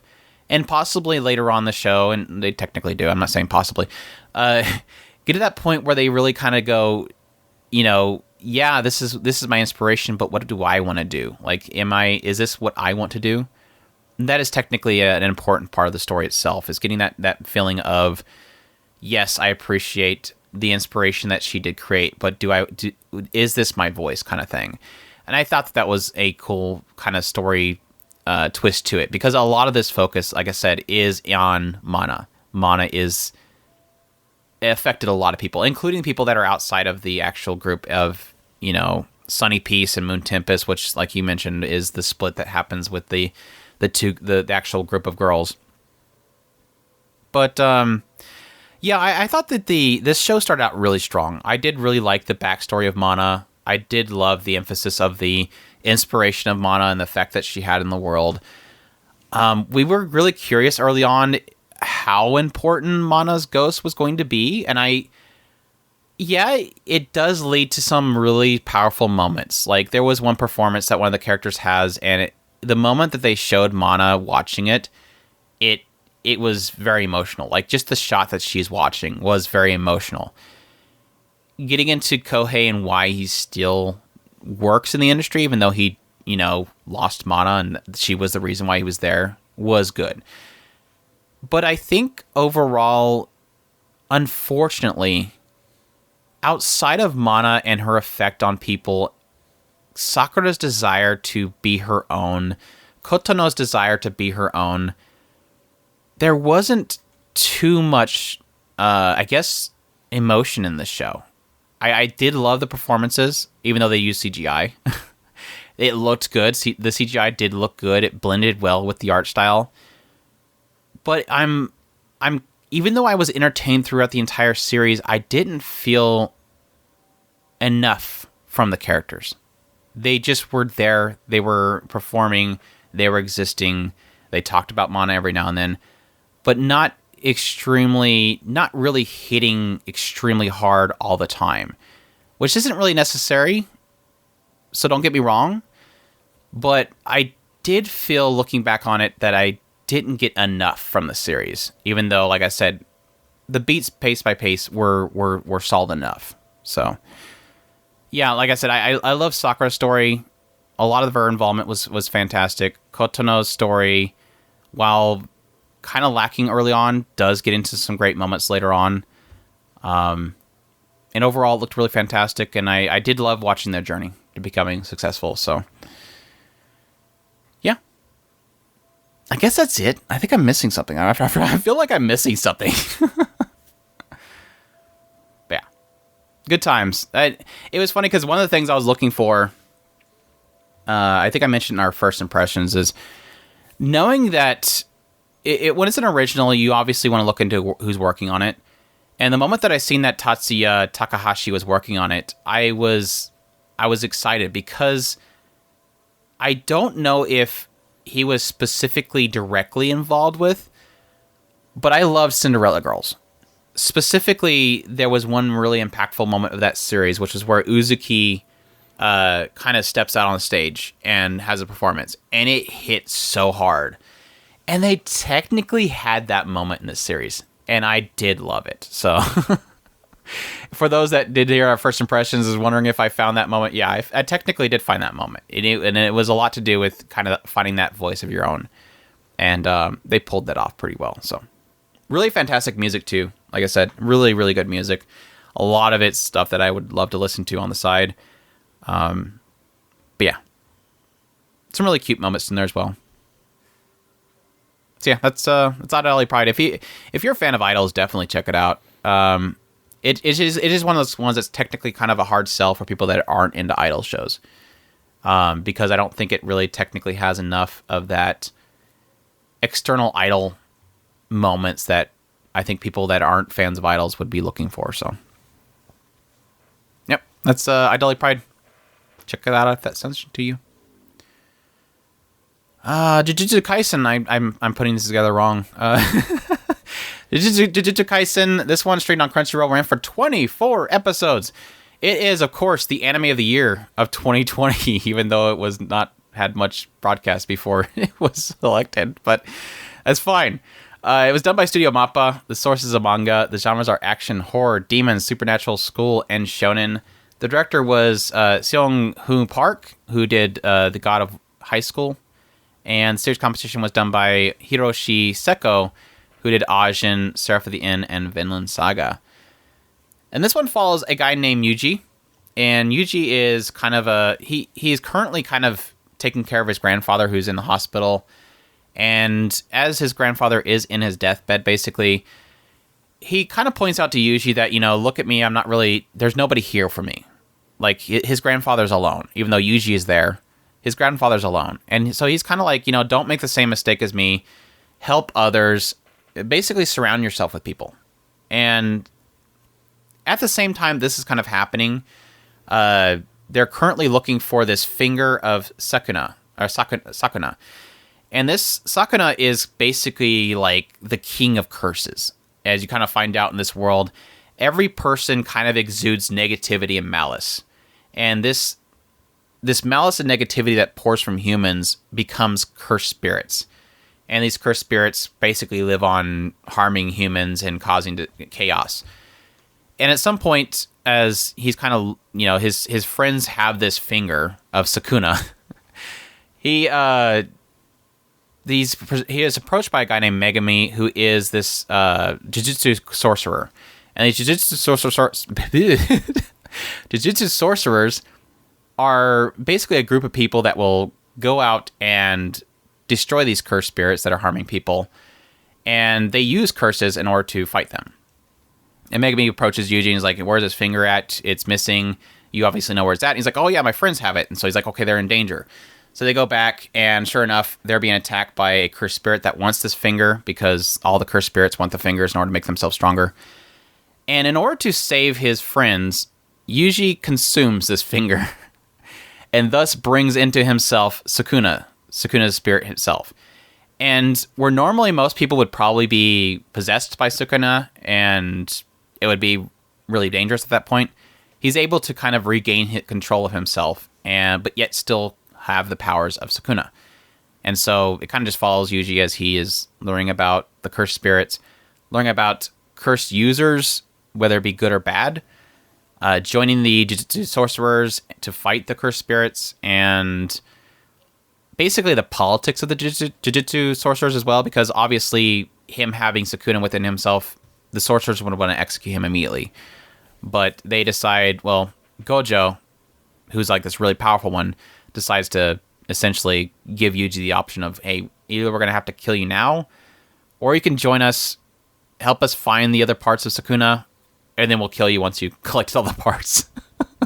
So die now or die later. And obviously, like I said, Yuji is like, now wanting to go out and actively help people. He kind of goes along with it. So yeah, this show is absolutely gorgeous.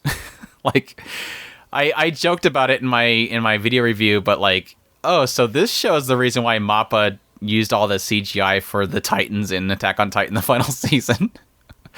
Because it is funny, because it's not just the animation's amazing. There's so much of it. This show is just action-packed, full of action scenes. It is absolutely incredible how good this show looks and how many amazing action pieces it has. And it's surprising because, in most cases with, action shonen shows especially, it's a lot of like, just punch, really super fast action that you just really can't see what's happening. This is like very fluid animation, a lot of really cool like choreography between the action scenes, characters fighting each other, all that kind of stuff. So excellently done. Every action scene was so much fun to watch because it was so well put together. Especially like the later on part, specifically with this character named Hanami. I think it's Hanami. Really amazing fight that was happening with all the characters it is so good. The action is so good. And it's really cool because each of the curse users themselves has like a unique way of using curses. And the way they utilize a lot of that stuff is very clever. Like how one character can have a curse and how it can accent the capabilities of another curse user was really cool. Like they had like one of the last fight scenes was absolutely incredible because they were utilizing this in such a clever way between the two characters. Really did like it. Chris will love this. I do have to point this out. Chris will love this. Hey, Chris, do you remember how most shows, well, pretty much every single shonen show, you have like in every fight several times, you have somebody go, oh, they used that ability and it does this. And they have to explain everything so that you know what's happening. Yeah. This show makes it a mechanic, or this story makes it a mechanic. In order to make a curse more powerful, so say you put a curse on somebody that harms them over time, say like a poison. If you explain to the person that you used it on what you're doing, it's almost, it makes it stronger. It's almost like you knowing what happened to your body, like, wheels it further into existence. So it makes sense. Like, they'll have this moment where somebody uses a curse, and then they'll explain it to the person, and then suddenly, like, yeah, now it's more powerful. Now it'll go faster, or something like that. And I thought I got almost. It makes sense, and I got a huge kick out of it. Almost a law of attraction type thing. Right. Like I said, it's very much so in the idea of like you're making it seem more real. Like you're willing, your knowledge of it is making it exist. So I thought that was really clever. And it, like I said, it's not cheesy. It didn't feel cheesy. It makes sense to the world. Like, this is the law of this world, and it's just funny that is actually making that make sense. So, yeah, I loved all the characters too. And it's so funny because there's several characters that feel off-putting at first. Like, I was not liking Todo when he first shows up. This is this guy that's like super muscle bound. All he cares about is his idol, his pop idol that he loves. And like every time he goes to fight somebody, he has to ask them like, who is your ideal woman? And depending on your answer, I'll be your friend or basically destroy you. But him and Yuji were just so fantastic. Like, they were an absolute gem of this entire show. I loved them together. They were absolute goofballs together, and was just a huge enjoyment. Like I said, a lot of the characters that I thought I wasn't gonna like or was off-putting or they got into a backstory of, I was immediately kind of dismissive. But with every single one of them, I loved them. I absolutely loved all these characters. Yes, especially Gojo. Gojo is literally man crush levels, and it's so funny because it feels like MAPPA themselves loved Gojo, because I had to send Chris a couple pictures. I'm actually seeing him on the screen right now because we're using Discord, and I sent it through Discord. They obviously love this character because every scene that he's in, he's gorgeous. Like, the level of detail and gorgeousness they gave this character is like, you guys love him, don't you? You love this guy. And it's great because he's like, him along with like Sakuna are like incredibly powerful, and they exude power. But at the same time, where Sakuna is more like super serious, I'll kill you, Gojo is more a goofball, essentially. Like, I'm so overpowered, I don't have to take you serious in any way, shape, or form. Right. Like, the few times I've seen him fight, it was like, yeah, I could see that. Like, even the whole concept of why Yuji is still alive is because Gojo basically said, no, I'm taking him under my wing, and you're not really going to do anything about it, because he knows he's more powerful than anybody else in the Sorcerers group. Even though he's not the leader of them, he knows that he can easily overthrow them. Like, that is a pretty solid thing they pointed out really early on, is that he wants to shake things up, and he knows nobody can take him. So he's absolutely incredible. And the fight scenes that he were in, which are very, very short because he's so freaking OP. And it's so funny because that was the same feel that I got from like Naruto. That was one thing I loved about Naruto, is you had like, yeah, you had the main character, but he was a goofy kid. You've seen the power in the adults. And this is one of the great things about this, is having that sense of, Yuji, yeah, is really powerful, but Gojo's OP as hell. Like, Gojo comes in the scene and he just like is like, no, Sakuna, you're not gonna do anything bad. So yeah, really, I love all the characters. I thought they were fantastic. Even Toge, which I think you didn't like him either. I was thinking I was going to bring that up, of something that you had mentioned about the The fact of certain things that were kind of annoying about the character kind of ended up being their thing. And I was like, when because Toge, when I first seen him, he annoyed the crap out of me because he kept throwing in random, was it fish words or just food in general? Yeah, it was mainly fish. Like, he would just suddenly out of nowhere say salmon. And it's like, and that's all he said. He would not communicate to people. And I was telling Chris, it's like, can you imagine this stupid quirk that he has that I thought was just a quirk and it added nothing to the scene, was actually for a reason. Like, he literally is saying these words because he's avoiding saying actual words because his power, his cursed power, is through his words. And in order to avoid possibly harming those around him, he does that in order to avoid it. In the moment he like unzips his mask around his mouth and says one of these curses, it's like, holy crap, this dude is massively OP. And now you know why he doesn't talk to people normally, because he literally could kill people. He is that insane. And it was like it was like, yeah, makes perfect sense to me. It doesn't. I don't doubt it at all. That was what was the reason why he wouldn't talk. It was because that's the world that they were in, and it was like it fit perfectly. Yeah. I mean, shoot, you got a panda as one of the Panda was cool too. Panda was so cool. Momo was Ria Kajimiya. I have to point that out. I instantly fell in love with Momo. Even though she didn't really have much screen time either, I was like, oh, Ria Kajimiya, I love you. I love this character already. Momo absolutely caught my eye going through this list. Yeah, Maki had a great story arc to her. She's definitely an incredible character. Kasumi is so great. Kasumi is like the inner dialogue character where, like, whenever she's on the scene, you're just kind of getting her inner dialogue about what's going on and what she's going through. And she's literally like the office worker of the team. Like, you have all this fighting happening, and then suddenly it cuts to her, and you have like this inner dialogue about like, yeah, this is kind of this is going on, or whatever, or this happened, or she's geeking out about Gojo because she's like madly in love with Gojo. Her like inner dialogue is incredible. She was an absolute joy. She's incredible too. She's got like the whole kind of quick blade style.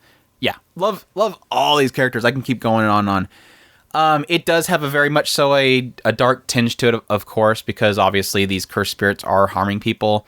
They do get into the idea of somebody being a human that uses cursed arts or being consumed by the cursed art or cursed spirits. That kind of stuff. Murder versus, the difference between killing a cursed spirit and killing a cursed user.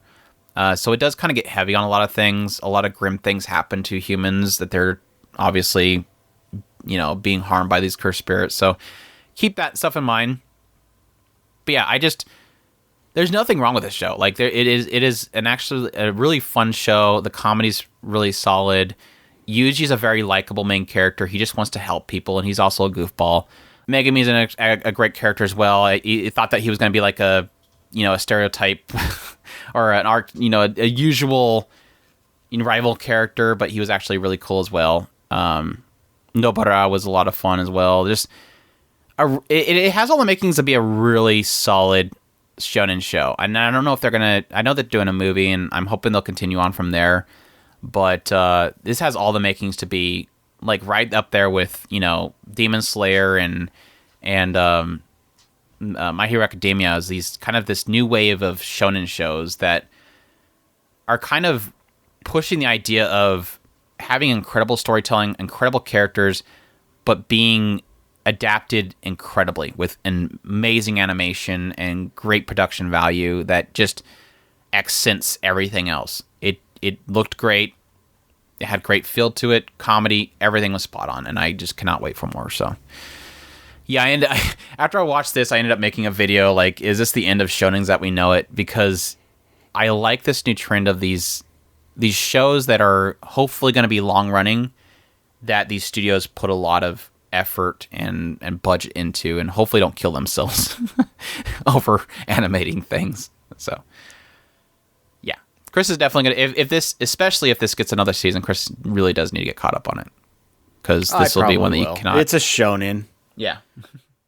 Shonens are something that I always end up going back to, especially I like Black Clover. I plan on getting back to that at some point. Yeah, if I had to give it any negative, well, technically getting into the aspect that Gojo is kind of working behind the scenes, and there's some aspects of the Jujutsu sorcerers, kind of the ranking systems and how everybody's kind of controlled. There's like this element of, like I said, Gojo trying to shake the foundations of what's happening there. Having Sukuna kind of be in the background as possibly taking over Yuji, a lot of that stuff that's my only negative I would give it is, if you're looking for that kind of stuff, it's not really there because, and I think it's not that they don't have it available. It's just that there was so much focus put on the characters, especially with this first 24 episodes, that a lot of that got kind of pushed to the background. It was still there and it was still kind of slowly being unraveled. I just think that the writer was more focused on really getting you attached to the characters and really, getting into the personality of the characters and what they're about. So, like I said, it's not really necessarily a negative because there was so much focus on the characters and the action and the actual entertainment that a lot of that stuff got really kind of pushed to the background. So I would keep that in mind. But there was always that looming element in the background of the cursed spirit and the cursed users, the bad ones. That was a lot of the emphasis for this particular story arc. Let me ask you this, okay? Does it feel like it has the staying power to be a full-on shonen? Because the way you describe it doesn't... I mean, I see the factions. I see the huge list of characters. Like, it should be a shonen. But you know what I'm saying? Like, okay, setting up Bleach, you automatically could feel, especially once they got into the other side, you automatically start feeling, okay, yeah, this is full on shonen. Naruto, after a certain point, you go, okay, obviously this is a shonen because they're introducing all the elements of being a shonen. This one doesn't seem so much like it's setting up like that. I think equally as much as this as any other one. I mean, like with Naruto, what does Naruto open up as? Naruto has a super evil beast thing within him that can possibly destroy everything. What does this one open up with? Yuji consumes Sakuna, and now he has this inside of him, this thing that can destroy everything. And then slowly unravel other things. You have the society is kind of revealed, both with Naruto and with this one. But not like anything that is, oh, here's this one thing that could go on for on and on. Technically, the hook within this one is he has to consume all of Sukuna's parts. That's the carrot on the stick. Yeah, I can see that. Episode 200, he will probably consume the last piece of Sakuna.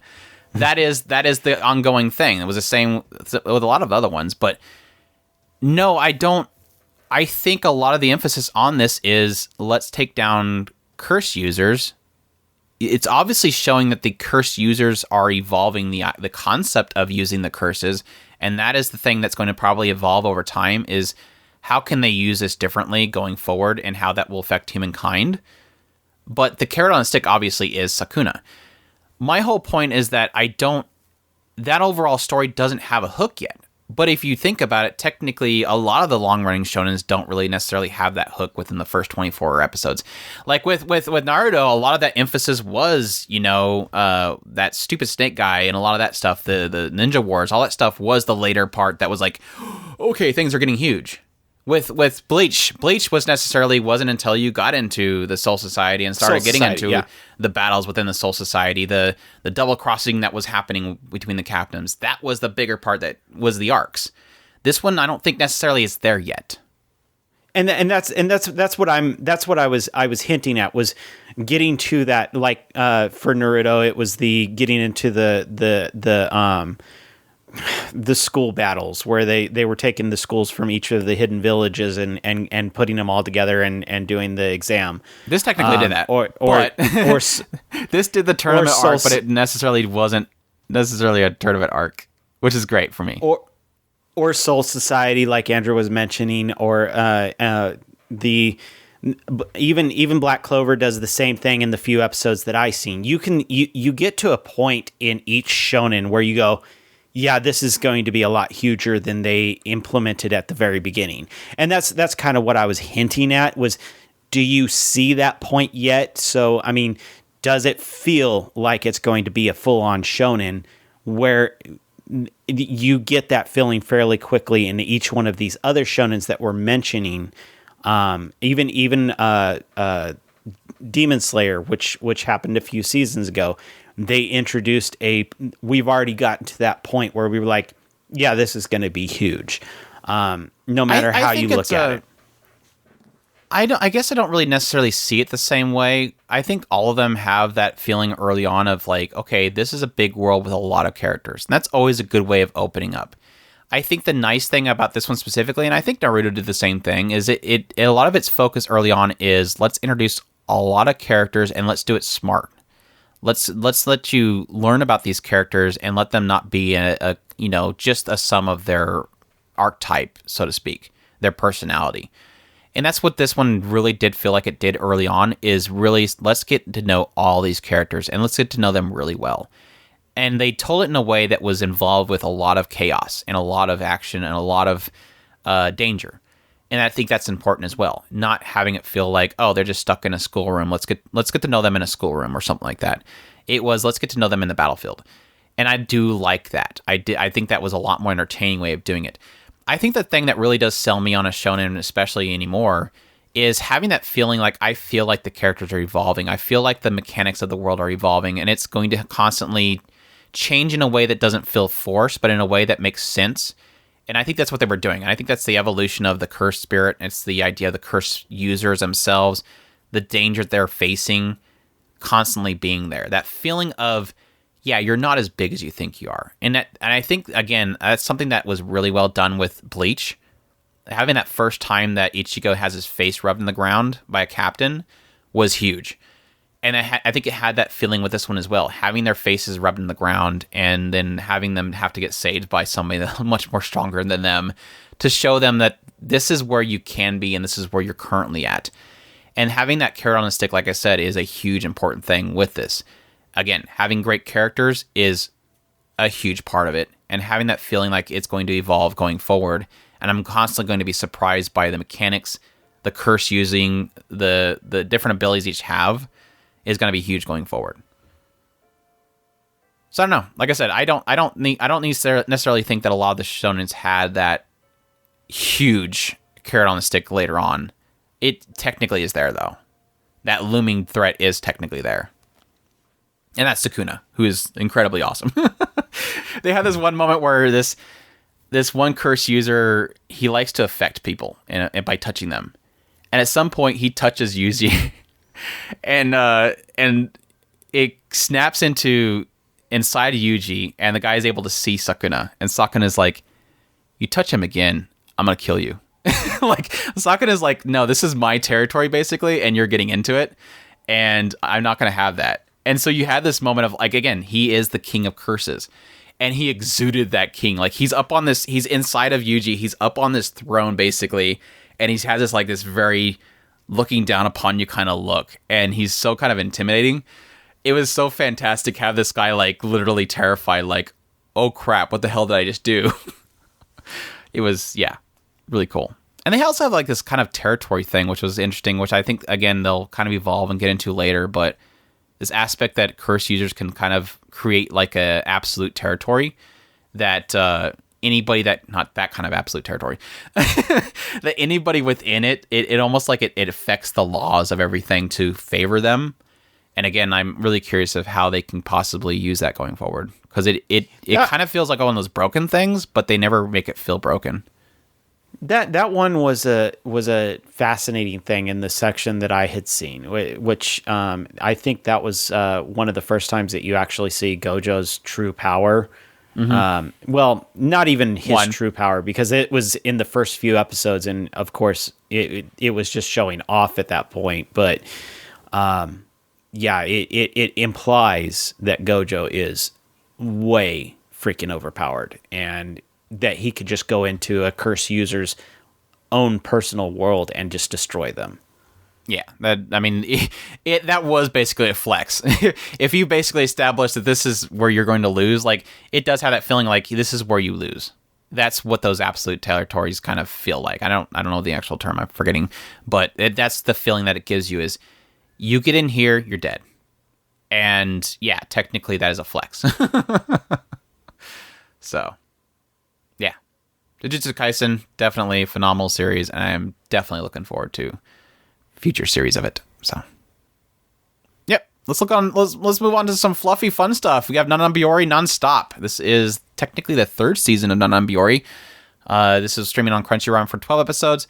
The studio is Silverlink. The source is a manga, and the genres are slice of life comedy and seinen. And for those that are not familiar with the series, this basically follows a bunch of girls who are out in the sticks location in Japan, out in the rural area. Like, there's nothing but crops and everything surrounding these girls. And it's basically their daily lives as they basically find fun in the mundane, finding fun in just random things that they can possibly find fun.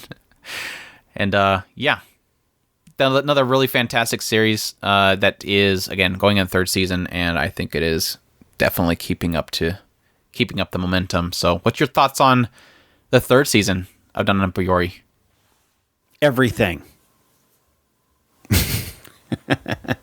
I love this show, and having a third season was absolutely just cheese on the cake. I love it so much.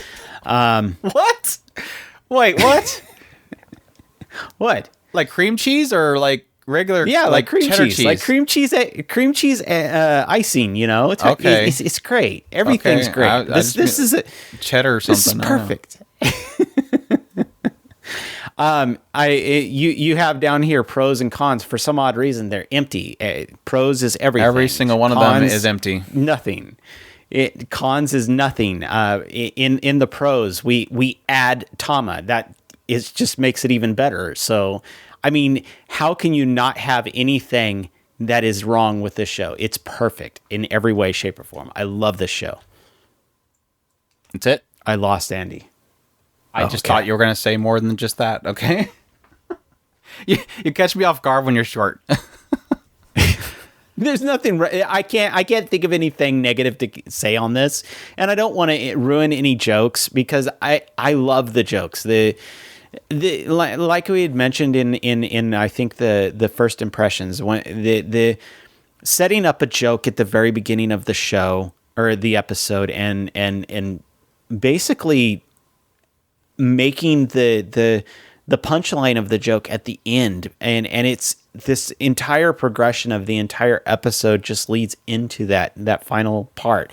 It does a lot of this stuff, and then there's the heartwarming, touching moments of some of the latter episodes of one part where we were taking a character who was very, very shy and helping them interact with other people.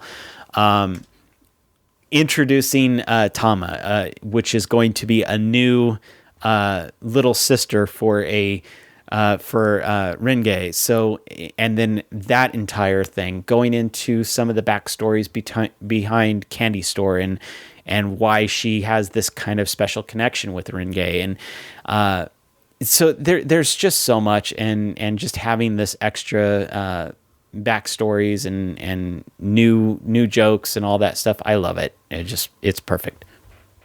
Better. I have to drag stuff out of Chris every now and then.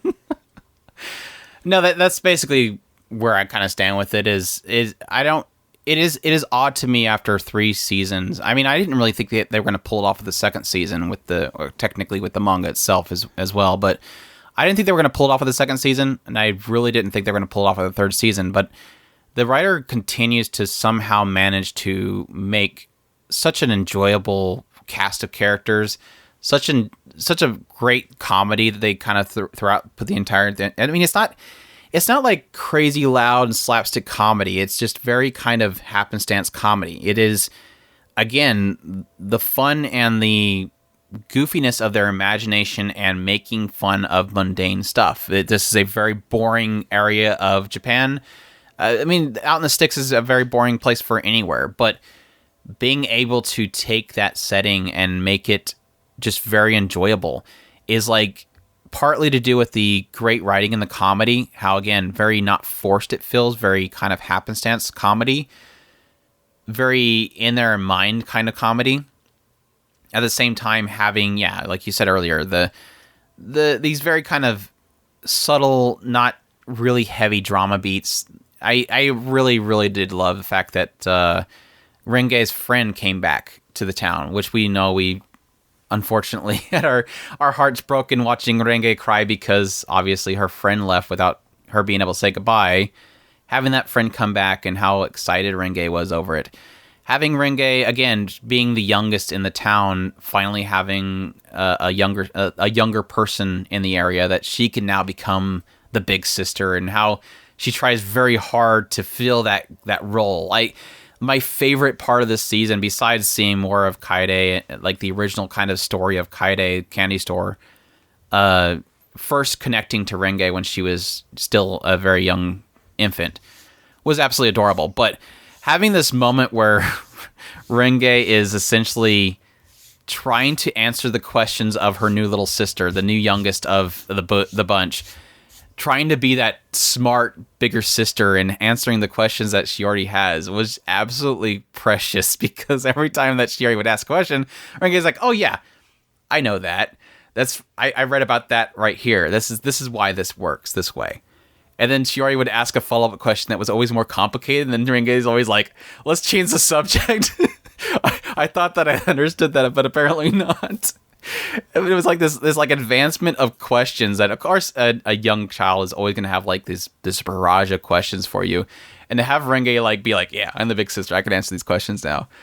And then like completely get overwhelmed was absolutely a treasure. Hotaru, and kind of seeing her goofy side where she's more kind of childlike with her parents, and then having somebody catch her in that was hilarious. Suguru finally graduated, and so he got to play his own graduation music, which is kind of awkward. But Suguru is like fantastic. They had like this moment where they're all thanking Suguru for everything he does, and it's like, what does he do? He always does crazy stuff in the background, but I didn't know that they actually noticed it. Like find the sugar. Yeah, just so many good moments, and like I said, it's just I think it's like, yeah, the amazing writing of the mangaka, the characters that the mangaka created, these goofy moments that they put them together for, but also in lieu of the adaptation itself, just the music's always on point. The music always fits the scene. The background art, the artistry, the everything the animators do to bring these characters to life, character designs, the seiyus behind them, everything is so perfect. I think there's something to be said about the seiyus themselves, basically making these very believable, goofy children that are just being dorks. and it's so funny because I almost wanted to point out, and I know Chris is going to hate me for this, I almost felt like Tama felt out of place. Tama's the seiyu behind, we always call her Tama because we know her from Weak Cross as Tama. Her seiyu almost felt out of place because Renge is such a perfectly voiced character, because they pull off her dialect so well and her kind of slurring her words. To have a younger character who sounds more well spoken feels a little off place. It makes sense though, technically, because Shiori's not from this area. They moved there, so she technically does talk differently. But I almost felt like she was out of place just because of how well they pull off Renge and her slurring of words and everything. So, yeah. Well, they're going to end up. I love it. They're going to end up in a kind of a catch-22, because effectively Renge is going to have to almost mature out of her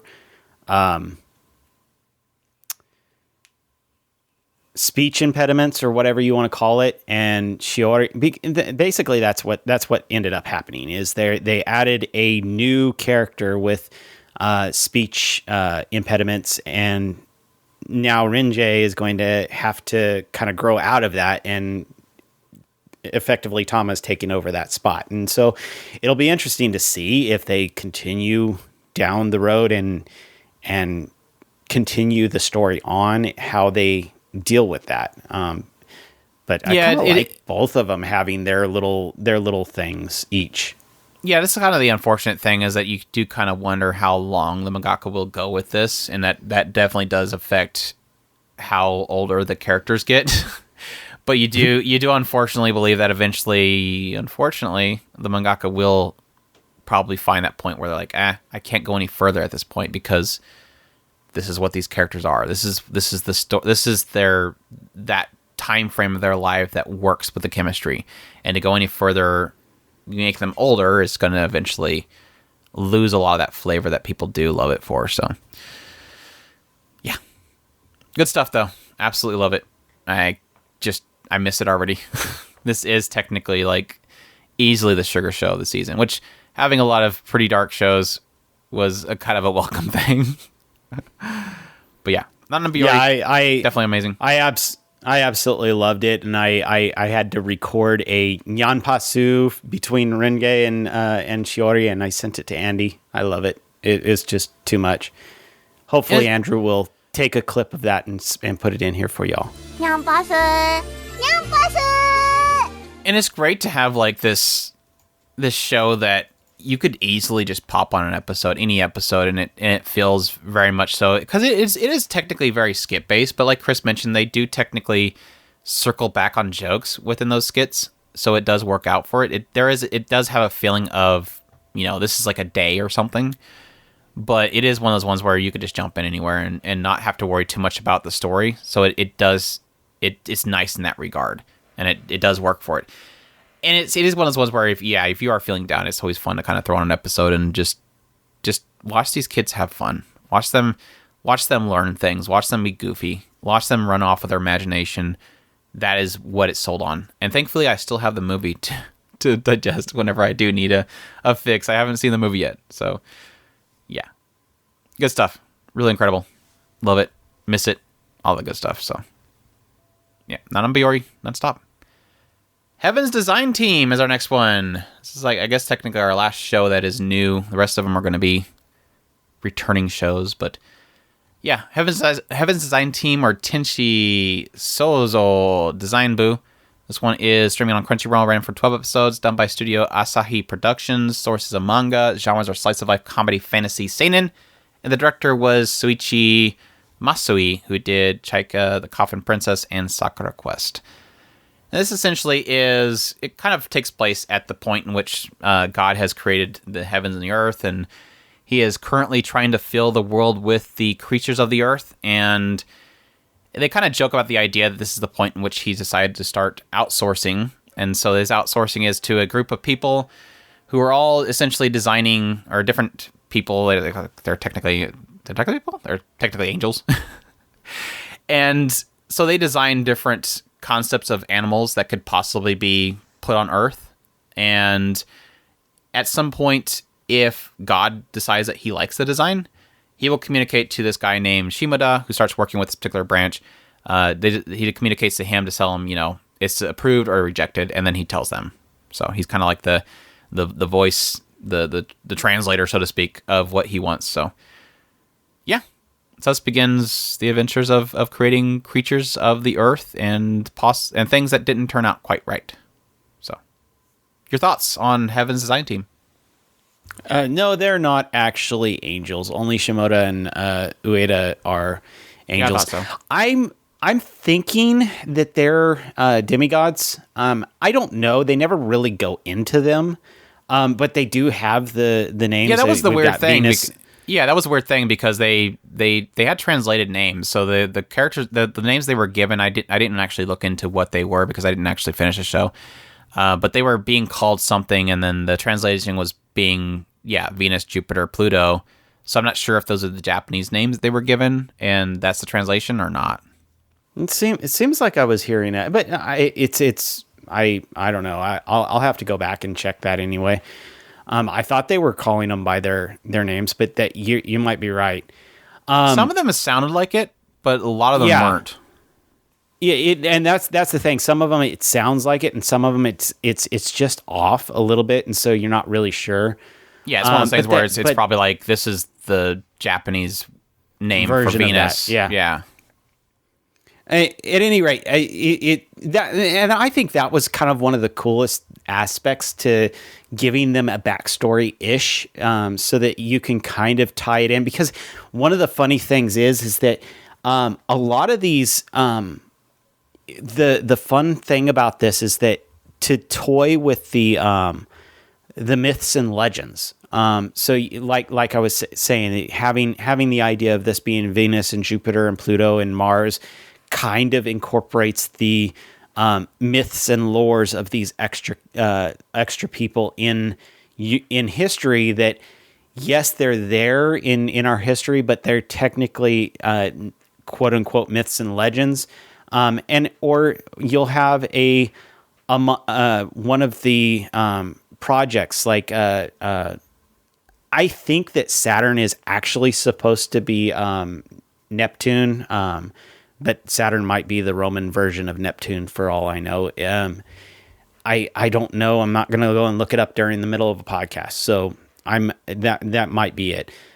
I do know that Neptune was the one that did a lot of the horses, and Saturn has an obsession with horses. And each one of them has their own thing. Venus likes to do birds, and Jupiter is obsessed with making things that taste good. Pluto does she's kind of this, for lack of a better term, ugly cute type character. So she's a lolly that's obsessed with cute, but her version of cute is ugly cute. And so it kind of works for what they're doing in here. Mercury, if I remember right, he just liked to do cool stuff, if I remember right. And then there's one more that you don't have in this list, and he does the actual cute stuff. So when I say cute stuff, he'll do like teddy bears or I'm sorry, bears. He does otters, just kind of the things that are fluffy, cute type stuff. And so each one of them has their own thing that they're good at making. And like I said, Neptune has an obsession with horses, and that's how they end up kind of twisting things. Is each one of them will do this thing, and they're trying to make it right. Mars, in particular, is kind of like the technical person. So when they do something, they have to do a prototype, and Mars makes that prototype happen. And the funny thing is this is how you end up with some of the, like I said, myths and lores. So they actually go into a big old long breakdown of doing dragons and why they can't actually do dragons. And the joke was, well, he's too heavy. So they make it into kind of a balloon type thing. And the balloon is filled with flatulence, and so that's how he floats, because he's full of gas. And why are they holding balls? And that's because that's his kidneys and all this stupid stuff. And it works in its own way, and it is kind of goofy and fun. And I mean, it's nothing super fantastic. I wish it was a little bit more, if they could do a bit more of the kind of, the entire thing is all about the extra stuff that they come up with while they're making the real stuff. Big old long going into, it took, and this is one of the fun things that I absolutely enjoyed about watching this show, is trying to guess what it is before they actually reveal what it is. Because they'll talk about sonic hearing or something like that, and then they want it to fly. So how did they make it fly without using actual feathers? And then they go into this big old long thing about webbing, feet webbing, and all that stuff. And you're, like I said at the very beginning, you're trying to guess if it's a bat or not. And so it's fun stuff like that you end up getting to do with all this, and go through the process with them. It is really fun in some ways. Really fun tidbit, at some point they actually do make things for Satan during the process, and that was kind of fun to do a lot of that stuff at the same time. Yeah, so to clarify for people, like, for example, Venus, again, they weren't calling her Venus, so, or him, what do you want to say? They were calling him Kanamori. Kanamori is the actual name for that character. For some reason, Crunchyroll translated it as Venus. And again, that could be a thing that the original creators told them to do that. We don't know. Whereas that Kanamori basically means forest or money metal. It's got these different words. So money metal and protect, or money metal and forest. And then you have a character like Pluto, again, was translated as Pluto on the stream. Pluto is actually named Mido, and Mido is Darkland or Underworld. So why they chose to translate Mido or Underworld to Pluto, that's what I don't understand. Pluto is technically the god of the underworld. Oh, there you go. If I remember right. Well, that one makes sense then. Is Venus the god of forests? No, Venus is actually the sacred feminine, for a lack of a better term. The god of love. So some of it makes sense, but some of it doesn't really make sense, I guess. Like Mars is Higuchi. So it just seems, I don't know. Like I said, it could very well be that the Japanese writers told them to translate their names this way because it would make more sense, or I don't know, for some reason they wanted to make it into something with the English translations for it. I don't. It just seems like a very. It is one of those things where that was one of those kind of off-putting and very kind of distracting things when I'm hearing one name and I'm getting another name translated to me. It just doesn't. It jars with me watching it, I guess. So Higuchi, which is the one that like does the test versions of them. Yeah, Higuchi apparently is Mouth of the Drain. Oh, weird. Who? Higuchi. Which one was that? The one that makes the test models. Mars. Yeah. Hmm. Yeah. I thought I was hearing their and none of them are translating out that way. Right. I don't think any of them are like direct words like that. Huh. Like I said, Higuchi, Maido, Kimura, Mizushima, Kanamori, Inabara, Ueda, Shimoda. Like, Shimoda is the only one they called him Shimoda. It's like, why? Oh, and Ueda. So the two angels technically were still direct names. For some reason, the rest of them, they decided to make them into, either planets or just gods or whatever. So very weird. Yeah, Venus to me made sense because Venus was trying to be beautiful all the time, and Venus would make sense in that respect. Pluto being the kind of undergod, the god of the underworld would make sense. Like I said, Saturn, I would have went with Neptune. That would make sense to me, but I guess in context, he didn't really do a lot of water stuff. I think Pluto did a lot of the water stuff. So 6 in one hand, half dozen in the other. The fact that if he was Neptune, being obsessed with horses would have made sense. Mercury and Jupiter, I never really quite got their joke per se. Because, like I said, Jupiter was obsessed with making food, and Mercury would have been, if you go by Mercury is a communication type character. He wasn't really all that obsessed with communication. He was obsessed with things being cool, I guess. But yeah, either way, the translations weren't there. So this was, again, the translators adding something to it, I guess, to try and make it make sense. I could have just used their names. Just could use their names. There's nothing wrong with Japanese names, but okay. All right, that's Heaven's Design Team. Check that out if that sounds interesting to you. It is one of those cases where it is technically a prime example of comedy subjective, and it just didn't work for me. That's all. So I had some few fun laughs in it, in what I did watch though. So And a lot of it was in the absurdity, with the absurd stuff they created. Not really necessarily like, yeah, I know that's how a giraffe works. I don't really necessarily need to get into them figuring out what will work for making a giraffe. So yeah. I think that was really where the strength of the humor was more in the extra stuff that they made. Like I said, having the myths and legends, I get one of their test grounds with the Galapagos Islands, where is well known that a lot of these weird creatures does exist. Not necessarily the ones that they were making, but there's a lot of weird creatures there that don't exist anywhere else in the world. So yeah, it was kind of made perfect sense that the Galapagos Island was the test ground. All right. Next one we have is ReZero, Starting Life in Another World, Season 2, Part 2, or ReZero Kara Hajimeru Isekai Seikatsu, Second Season, Part 2.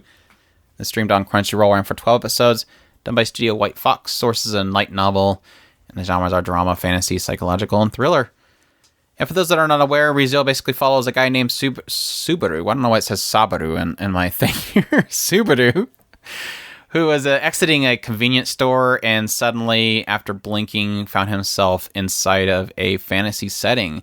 And he's a total dork, and so he believes that he basically acknowledges the fact that, hey, great, I've been isekai'd. This is where I'm going to be a super powerful isekai character and take on the world and save all the damsels and be hugely popular. But no, reality really quickly sets in as he finds that he doesn't really have any special abilities that, can help him become the super powerful, and he gets beat up by a bunch of thugs in a back alley and finds himself running into a girl named Emilia, who he immediately attaches to and tries to follow around, and eventually finds himself in a kind of shady location where he gets killed. And the interesting thing that happens with this particular story is that he doesn't just die in this world. It resets back to almost what seems like a checkpoint, and that becomes kind of his ability. His ability is that when he dies, he resets back to a set time, and he doesn't know when that time will be. It's kind of like I said before, it's kind of like checkpoints. He reaches a certain goal, and somehow that becomes the next point which he can reset to. But yeah, it's just kind of him trying to overcome certain things and mysteries of how he dies, or trying to help people while all the time getting brutally murdered and resetting back to a certain point and figuring out how he can avoid being brutally murdered again in the future. And kind of the overall storyline ends up kind of focusing a lot on Emilia, this girl that he does kind of find himself, drawn to. It is this girl that is, a half-blood elf, which is frowned upon by the world and feared because in the past there was this great evil witch that everybody now fears, named Satala. And so, most people would believe that she is kind of a reincarnation of her and thus fear her. And so a lot of his focus goes around the idea of helping her. And she is actually in a kind of this kind of competition to the throne. There was this kind of legacy left a long time ago that at some point the throne would have to be succeeded by a princess. And so there's a lot of these princesses that are all in line to become the one that takes over, and she is one of the kind of, I guess, what was the term? One of the candidates to becoming one of these princesses. So, yeah, it's kind of the thought so far. We won't get into too much details of what happened in part 2, just to kind of avoid spoilers. But my thoughts personally are found all over the place in my videos, as I did an episode by episode impressions, and if Chris wants to talk about anything specific, we can do a spoiler discussion later on. So yeah, this particular set of episodes was, to me, really, really fantastic. We had some downsides, removing of favorite characters, and at the same time, it allowed some of the other characters to actually breathe. And I think that that's the best way to put it without going too spoilery on what ended up happening. When I say that letting those other characters breathe, it means they actually started to come to the forefront and actually start to shine themselves. one of my favorite characters easily came out into the forefront. A couple of other characters that we were kind of iffy on. They were just there. They got to come out into the forefront and actually start to shine themselves. Even characters we weren't even expecting came out into the forefront and they got some time to shine. So it was really, really a fantastic season. We've got a lot of movement of characters and their motivations got to come out into the open so that we got to see some of the characters that we were like, what are you even here for? Those characters got to come out into the forefront and actually see backstories on them, who they are, why they're even a part of the story. So it was really fantastic. There was so much covered in this season. I loved it. Yeah, that's kind of the thing that I've always kind of really enjoyed about this writer is it is kind of technically the gimmick is the return by death aspect. The fact that when he dies, he can redo something over again. And it seems like it should be something that's really terrible in storytelling because who wants to read a story that repeats itself over and over again? But the writer always has a knack for seeing things at different angles every time he resets. And that ability to really kind of see all these characters in so many different angles is what really does shine with this particular writer. And it's something I've always loved, and it's something I continue to love with this particular series. Getting so much, and a lot of it was in the first part, so it's difficult for me not to recall things from the first part and apply it to this one. But overall, with this second season, a lot of the emphasis is on the actual witches and getting into them and possibly seeing other sides of them was absolutely fantastic. But in this particular part, mostly was obviously Emilia. Emilia was the shining beacon of this season. And it was an issue that I had with the first season, was I didn't really get much from Emilia, and I didn't really care much for her as a character. Whereas, again, as Chris kind of mentions, taking one character out of the picture a little more and bringing her to the forefront, she shined so much. Getting into her backstory, getting into her... Technically, you couldn't get into her backstory because she couldn't see it. And being able to finally see it was absolutely just amazing. I loved it. Getting into Garf, which I didn't think I'd care much for. Loved his character. Getting into Ryuzu and the history of Ryuzu. Getting into Ekidona and her history. Getting into Rosewall and why Rosewall's doing what he's doing. So many good character points. So much character... This is similar to, like, Mushoku Tensei, is this idea of getting into so much in such a little bit of time was absolutely incredible. I loved every bit of it. Getting more into, like I said, Emilia and a possible connection that she has to certain people was fantastic. Beatrice, I think, was the only struggle that I had. And it has nothing to do with Beatrice. I love Beatrice's character. I love her to death. I think her being revisited so many times was my only issue that I technically had with this season. And it was just really in the idea that how many times we're going to see Super pulling her out of the library. Let's just kind of be done with this at this point. That was like technically the only kind of a little bit of struggle that I had. Everything else in this season was absolutely perfect. And I loved so many of the emotional points in the characters, so much development, so many cool action scenes. I think my only overall struggle with the series as a whole is, and I love a writer that's able to do this. He's fantastic at holding his cards, being able to have you kind of in suspense for what's around the corner, that intrigue of the world itself. But I'm starting to feel a little bit of world holding cards-esque fatigue. And I'm kind of wanting him to start kind of revealing some of those cards. And that's my only struggle that I have. And it's fine because we're getting so much character development. We're getting so much into these characters that it's not affecting the story as a whole. I just, at some point, especially after finishing the season, I'm going, we really haven't figured out much in the overall grand scheme of things, the overall world, the grander scheme of things. Those cards that he's holding so dear to himself, the witches that I think I figure out, but then suddenly out of nowhere Pandora shows up and I'm like, okay, never mind. I guess we're not doing the 7 sins. We're doing more than that. A lot of that stuff is really still like, I'm kind of wanting you to start showing us stuff. I'm getting a little frustrated.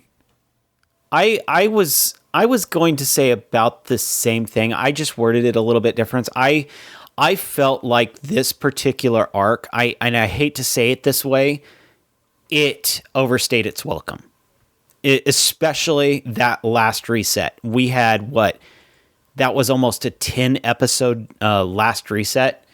And when I say reset, for anybody who's watched it, you kind of know what I'm talking about. Every time that Subaru has a reset. This last one, he didn't reset. It was his final go through. And me and Andrew were kind of joking at some point, I think. So we believe. Let's put that at the end there, the caveat, or so we believe. There's nothing that says that he's at a checkpoint yet. Right. I mean, it would be really sucky though, because that's a feeling. It's like you get so far into a reset, you're like, if he resets at this point, he's going to have to go a completely different direction at that point, because you've spent way too much time getting really into this point right here. And that's what we were kind of implying when we were discussing it at some point, is that we were on a point that either he has to reset or this is the final time through. And literally it was the final time through. That one was just way too long. And that's what I mean is, this last particular arc, while it had a lot of quote-unquote reveals, like Andrew was saying, he's good at revealing stuff to make you feel like you're getting a lot, but at the same time, you realize when you stop and think about it, you didn't get a lot. You got a lot more questions than you got answers. And that's, in a way, that's a good thing, but in other ways, it's not. It's almost like cheap shots to me. I like it, and at the same time, I hate it, because I want more, especially with this particular story, I want more reveals soon, because I'm feeling almost frustrated that I'm not going to get a lot of reveals, and I need reveals at this point. That's really my position. It's like, I love everything he's given me. There's not a single thing about this season that I did not love getting. I loved all of it. There was so much good content that I was eating it all up. And like I said before, the shining beacon for the last, technically this season as a whole, not just part 2 but part 1 and 2, was getting more into the witches. I am totally fascinated by that aspect of this world. But it is when I look back on it, I get a little bit frustrated, because I'm like, but I don't understand a lot of it, because he's holding it too close. And when you create so many questions, eventually you get to the point where you're like, are you going to answer any of this? You've given me so many questions that I love, that I'm intrigued by, but eventually I'm going to lose track of them. I'm getting confused because we're not answering anything. And do you have answers? I'm starting to question, do you have answers for what you've questioned is the big thing. So, yeah. Good stuff, though. I thought the whole... we somehow managed to make a character that we all despised into a character we love. How did you do that? I hate you. I feel bad now, because it's like, I hate this character so much, but now I know why he is the way he is, and now my heart's broken. Why would you do this to me? Ugh. Yeah, kind of did the opposite, where instead of turning a character that you really like into somebody you don't like, and going the opposite and making a character you don't like into somebody you like. Right. It's actually kind of fascinating thing to experience for once. And I also do appreciate the writer's willingness to kind of have a character that they technically create to make you fall in love with. Like, yeah, technically, who did not fall in love with Gekidol? She just goof. I love her so much. She's so cute. But always having that thing in the back of your head where you're like, but she is still a witch. She is still greed. And she technically she has her self-interest. She is greed. This isn't for her self-interest. And to have that willingness to kind of go, by the way, she's still technically, in a sense, a bad person. So you be careful what you're asking for. I did really like that. So, yeah. I'm very curious, but this goes into what we were saying before, is like, how can we at this point judge any of the witches? Because we have seen technically all 7 of them, and each one of them is vastly different on their personality scale. And yet you can see, as you look across all 7 of them, you can see that there's multiple sides. Yeah, they're not inherently bad. There's multiple sides to each one of these things that obviously not everything is being revealed yet. And again, that was kind of part of the whole part 1 discussion, is it's really cool, the idea that you did technically introduce these things. It did bring up the question of, does the world really understand? They've obviously been told that this is a bad thing, that these are bad people. But then when you start learning about them, you do get that sense of, oh, wait, I guess technically the way of putting it is that they are not inherently bad. They don't have ill intention. It's just that their power is destructive. And that, again, got me back to that whole theorization of, again, things not being quite what they seem in the world itself, that things were written a certain way. So, well, again, that's an intrigue. I just want to know. I want to know at this point.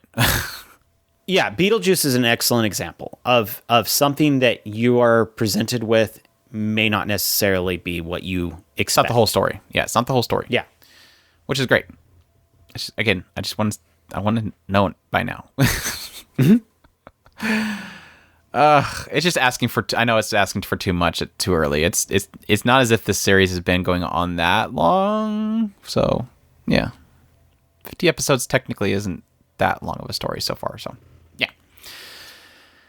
That's ReZero second season part 2. As always, I absolutely love it, and I definitely suggest it. It's just unfortunately not due to its own nature has been dethroned in at least my second slot for my favorite isekai of all time. Still a third. Third's still good. So, yeah. It's Attack on Titan. Let's move on. Attack on Titan, the final season. Not necessarily the final season. Yeah, this show. Yeah. It's funny because it was one of those things where you see Attack on Titan final season and you think, okay, cool, here's the final season and we're going to wrap things up. And you get to the 16th episode and it's like, oh, wait, no, never mind. We're not wrapping things up. It's not necessarily the final season. Final season part 2 is next winter. So, yeah, it still continues to be a great series, though. I'm putting my jokes aside. Again, this ran for 16 episodes. It is technically, what, is this like the 4th season now? It is like, this is the 75th episode was the last episode. So we're 75 episodes in at this point. But, yeah, the only kind of question mark thing that came with this actual series was that MAPPA took over from Wit Studio. There was a lot of kind of hubbub about that because they didn't start off on the right foot. I think personally for me, I was a little bit frustrated by it as well. Technically, they were using CGI for pretty much most all of these scenes with the Titans, which does frustrate me. Now, granted, technically, Wit Studio started using CGI later on, especially with the Colossal Titan. I was a little more miffed in the idea that with this particular season with MAPPA, they were starting to use CGI for the characters themselves when they were zipping around. And that was not something I ever remember them doing with Wit Studio, and I was not happy about that. Not enough to go out and harass and threaten the creators, which some people did, which I do not condone. But they did quickly fix that, but they did kind of retain the CGI Colossal Titans, which does frustrate me a lot. And I think I mentioned before, it's like there's something to be said about that original appearance of the Colossal Titan. Remember how he was hand-drawn, he was massive, he was very much so, like, he felt like a Colossal Titan. He was towering, he was huge, and he was amazing. And the moment they started using CGI, and Wit Studio did it too, the moment they started using CGI, he just looks like a toy in a playground. These wide-angle shots where these characters walking around, it didn't look scary anymore. It didn't look crazy huge anymore. And that's what that CGI ruined, that whole situation. So that aside, like I said, they fixed their issue with the characters themselves being CGI. I hate the fact that the Titans themselves were CGI, but it is what it is. This is definitely an interesting arc, and the idea that this is where they really start hitting heavily on the Marlians and the Eldians, and that sense of revenge begets revenge, especially, is a heavy theme with this particular arc itself.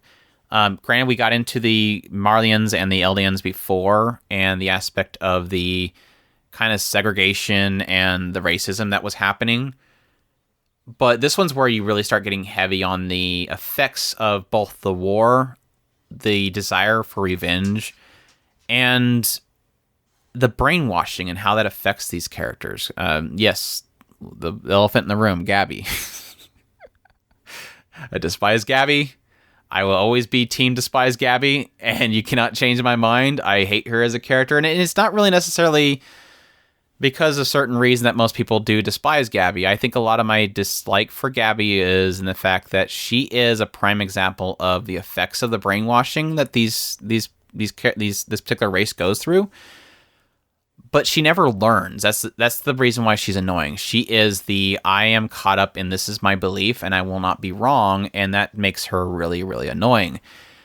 On the other side, you have characters like Reiner, who is an example of that brainwashing affecting him on his perspective of the other side. I want to claim that I think Reiner is probably one of the most incredible characters of the series as a whole, because he is such a complex and broken character, and you've seen it in his reveal to Armin at some point, I think in the second season. But his inner struggle at this point is so fascinating, and I think he's an incredible character because of it. But yeah. Like I said, very, very much so a focus on the revenge, everybody having their own perspective on how to remedy the situation, and how all those mindsets are really kind of clashing at this point. Obviously, they're taking Eren in a very interesting direction. I won't get too spoilery on that stuff, but I have not read all of the manga. I am further than what the adaptation is, and I still at that point do not really have a full grasp of Eren, what he's doing. So I will be interested to see where that goes going forward. Levi is as awesome as ever. Hanj was definitely an incredible character this arc specifically, and yeah, technically it was something that was kind of building up in the previous arcs, but she's fantastic. What else? Yeah, I do want to say that this was about the point in which I started getting a little bit frustrated with the mangaka when I was reading the manga as well. Well, this is the point in which it just starts getting really, really kind of more global scale with the storytelling, and I wasn't really necessarily into that when I read it, and I wasn't really too much interested in it with the adaptation as well.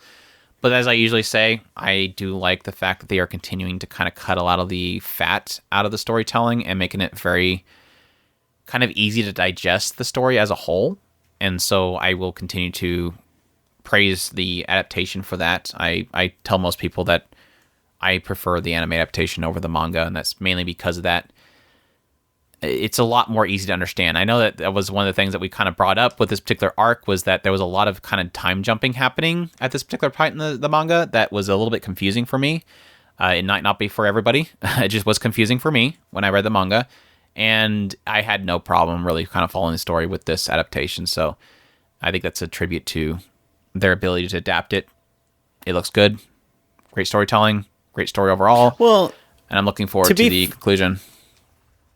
To be fair, I mean, the confusion is not unwarranted when you take into consideration that they had already done a very similar thing in the previous parts of the story, where it done almost a backstory-ish, and when you get into this part of the story, it's not unwarranted to automatically assume that's what they were doing, but it wasn't what they were doing, so it gets kind of confusing.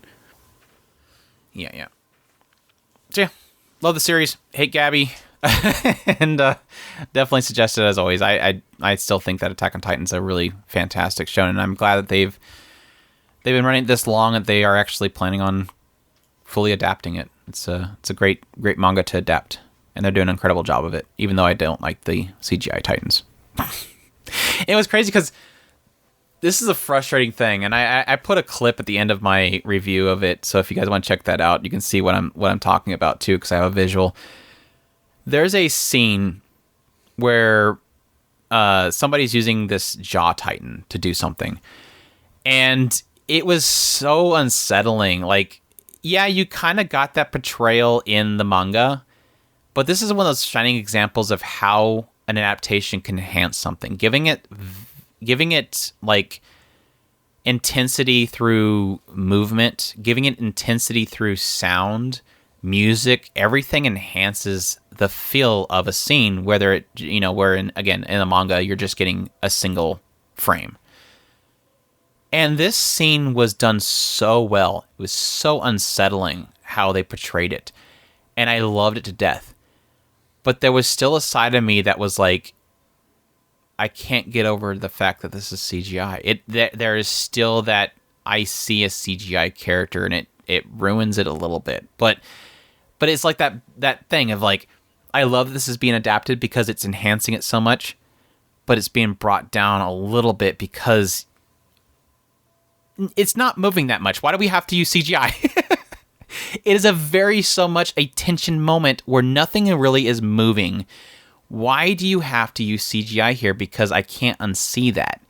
And it is like this inner struggle with me of like, this could have been perfect, but I can't get over the fact that this CGI is here. But it's still a good scene. It's so good. Such a good scene. So, did you get to that point? I don't know. I don't remember where you were at. Oh, you said you were at. I haven't watched this season at all. Okay. So, not even that far in the manga either. No, I'm somewhere in this arc, I'm sure. Did you get to the point where they had the big attack on the town? They were setting up for an attack, if I remember right. They were digging out trenches and stuff like that, and they were revealing. Okay. They were revealing that certain new people had the powers, and that's when I was going. I had the same situation as you, where I was like, "Well, are we in the future? Or are we in the past? Or what the heck was going on?" So, yeah. Struggle. So yeah. So at this point, I know you're way ahead of me. So yeah, quite a bit. Well, technically 16 episodes ahead of you. Well, and the manga is further than that. So yeah, Attack on Titan, the final season, definitely a suggestion. The entire series as a whole, but yeah. The last one we have is The Promised Neverland second season, or Yokusoku no Neverland second season. This one streamed on Funimation, ran for 11 episodes, done by Studio Cloverworks. The source is a manga, and the genres are sci-fi, mystery, horror, and shonen. Should I say its source is a manga? Because it technically went original. But yeah, I guess that's the elephant in the room we should tackle right off the bat. Yes, technically, after, I think it was the 4th episode, they decided to go anime original with it. I think that I've seen some people say they still covered some of the story beats. It's just, I think at this point, a lot of people are assuming that they just knew that they couldn't fit it in the second season, so they decided to original it so they can wrap it up quicker, which is fine for me because I have not read the manga, so I'm not seeing what is being skipped. I've mentioned in my talks about it before is I don't really necessarily, as a the person that has not read the manga, I don't personally feel like I missed anything because I don't know what I missed. And I think a lot of people are frustrated because they know what they missed. And some people say that some of the best story arcs were skipped. So, again, from a review and a perspective of somebody who has only watched the anime, I was disappointed. And my disappointment is more in the idea that I absolutely loved the first season. I thought it was a masterpiece. I loved everything about it. The sense of dread, the sense of suspense, the not knowing what's behind the curtain. All that feeling was great. The game of cat and mouse was absolutely phenomenal. For those that don't know what the story's about, essentially is a bunch of kids that are at a orphanage, and every now and then one of the kids will be told, hey, look, you've got a new owner. Say goodbye to everybody, and they will take them to this gate, and they will go beyond this gate. But all the other kids have never seen outside of this gate. They're kept at this orphanage and never allowed to leave until they basically get adopted, in which it's their day and they get to leave. Slight spoiler here. If you want to go into the series completely blind, I cannot talk any further without talking about slight spoilers. So I would suggest most people please go out and watch it right now. That not knowing anything beyond this point is a lot of the fun early on. It technically gets revealed to you within the first 2 episodes, so this is not heavy spoilers that I'm going to be getting into. So yeah, beyond that point, what you do find out is that they are basically being taken to demons who will then consume them. And that is the big plot twist right off the bat, is that they are basically farm-bred cattle. And there's demons that are controlling the world itself, and they are raised in this orphanage made to be smarter, because their smarts is what makes their blood and whatever consuming them taste better. So the smarter the child is, the more of a delicacy they are. And this particular farm itself is known for raising the best because they have some genius kids there. Well, that's to their detriment in that fact these kids start working together to figure out how to escape. And so, like I said, a lot of that is cat and mouse game was that Mama Isabella and her basically stopping them and trying to figure out what they're doing, and them trying to hide what they're doing to eventually escape, was the fun of the first season, and I loved it to death. Second season lost a lot of that. And I think a lot of that has to do with the fact that, well, technically at the end of the season, they, reveal what's behind the curtain, and they go behind the curtain, and now they're throwing chairs everywhere and figuring out everything. So a lot of that sense of intrigue, a lot of the cat and mouse is gone. Yeah, they're still technically fleeing, but it lost a lot of that flavor. And that's what I was disappointed with the second season, is not that it went on the original. None of that other stuff. It was the fact that a lot of what I loved about the first season was no longer there. And granted, I think the second season was a fine season in the idea that it took the story and concluded it in a way that was satisfying. But it just didn't have that feel of suspense. It didn't have that feel of dread. It didn't have that feel of unknown that the first season had, even though they were technically revealing a lot of stuff, which I did like. My other big frustration that I had was that the ending kind of sucked. Not the ending of the story, just the way that they portrayed the ending, because you have this idea of, this is the conclusion we're getting to, and you're like, oh, cool, that's amazing. I'd love to see, what this person would say right here. Because we've obviously been carroted this idea of this cool conclusion that we could get to, but when it gets there, they give you us a slideshow. So the ending, basically, where we would want to see what's said and we want to see how people respond, was just a slideshow, and no dialogue, no conversation, no tidbits into what people are saying or responding. Just a slideshow. And I was very much so disappointed in that. I thought it was a huge lost opportunity, and it left me kind of upset at the end. So,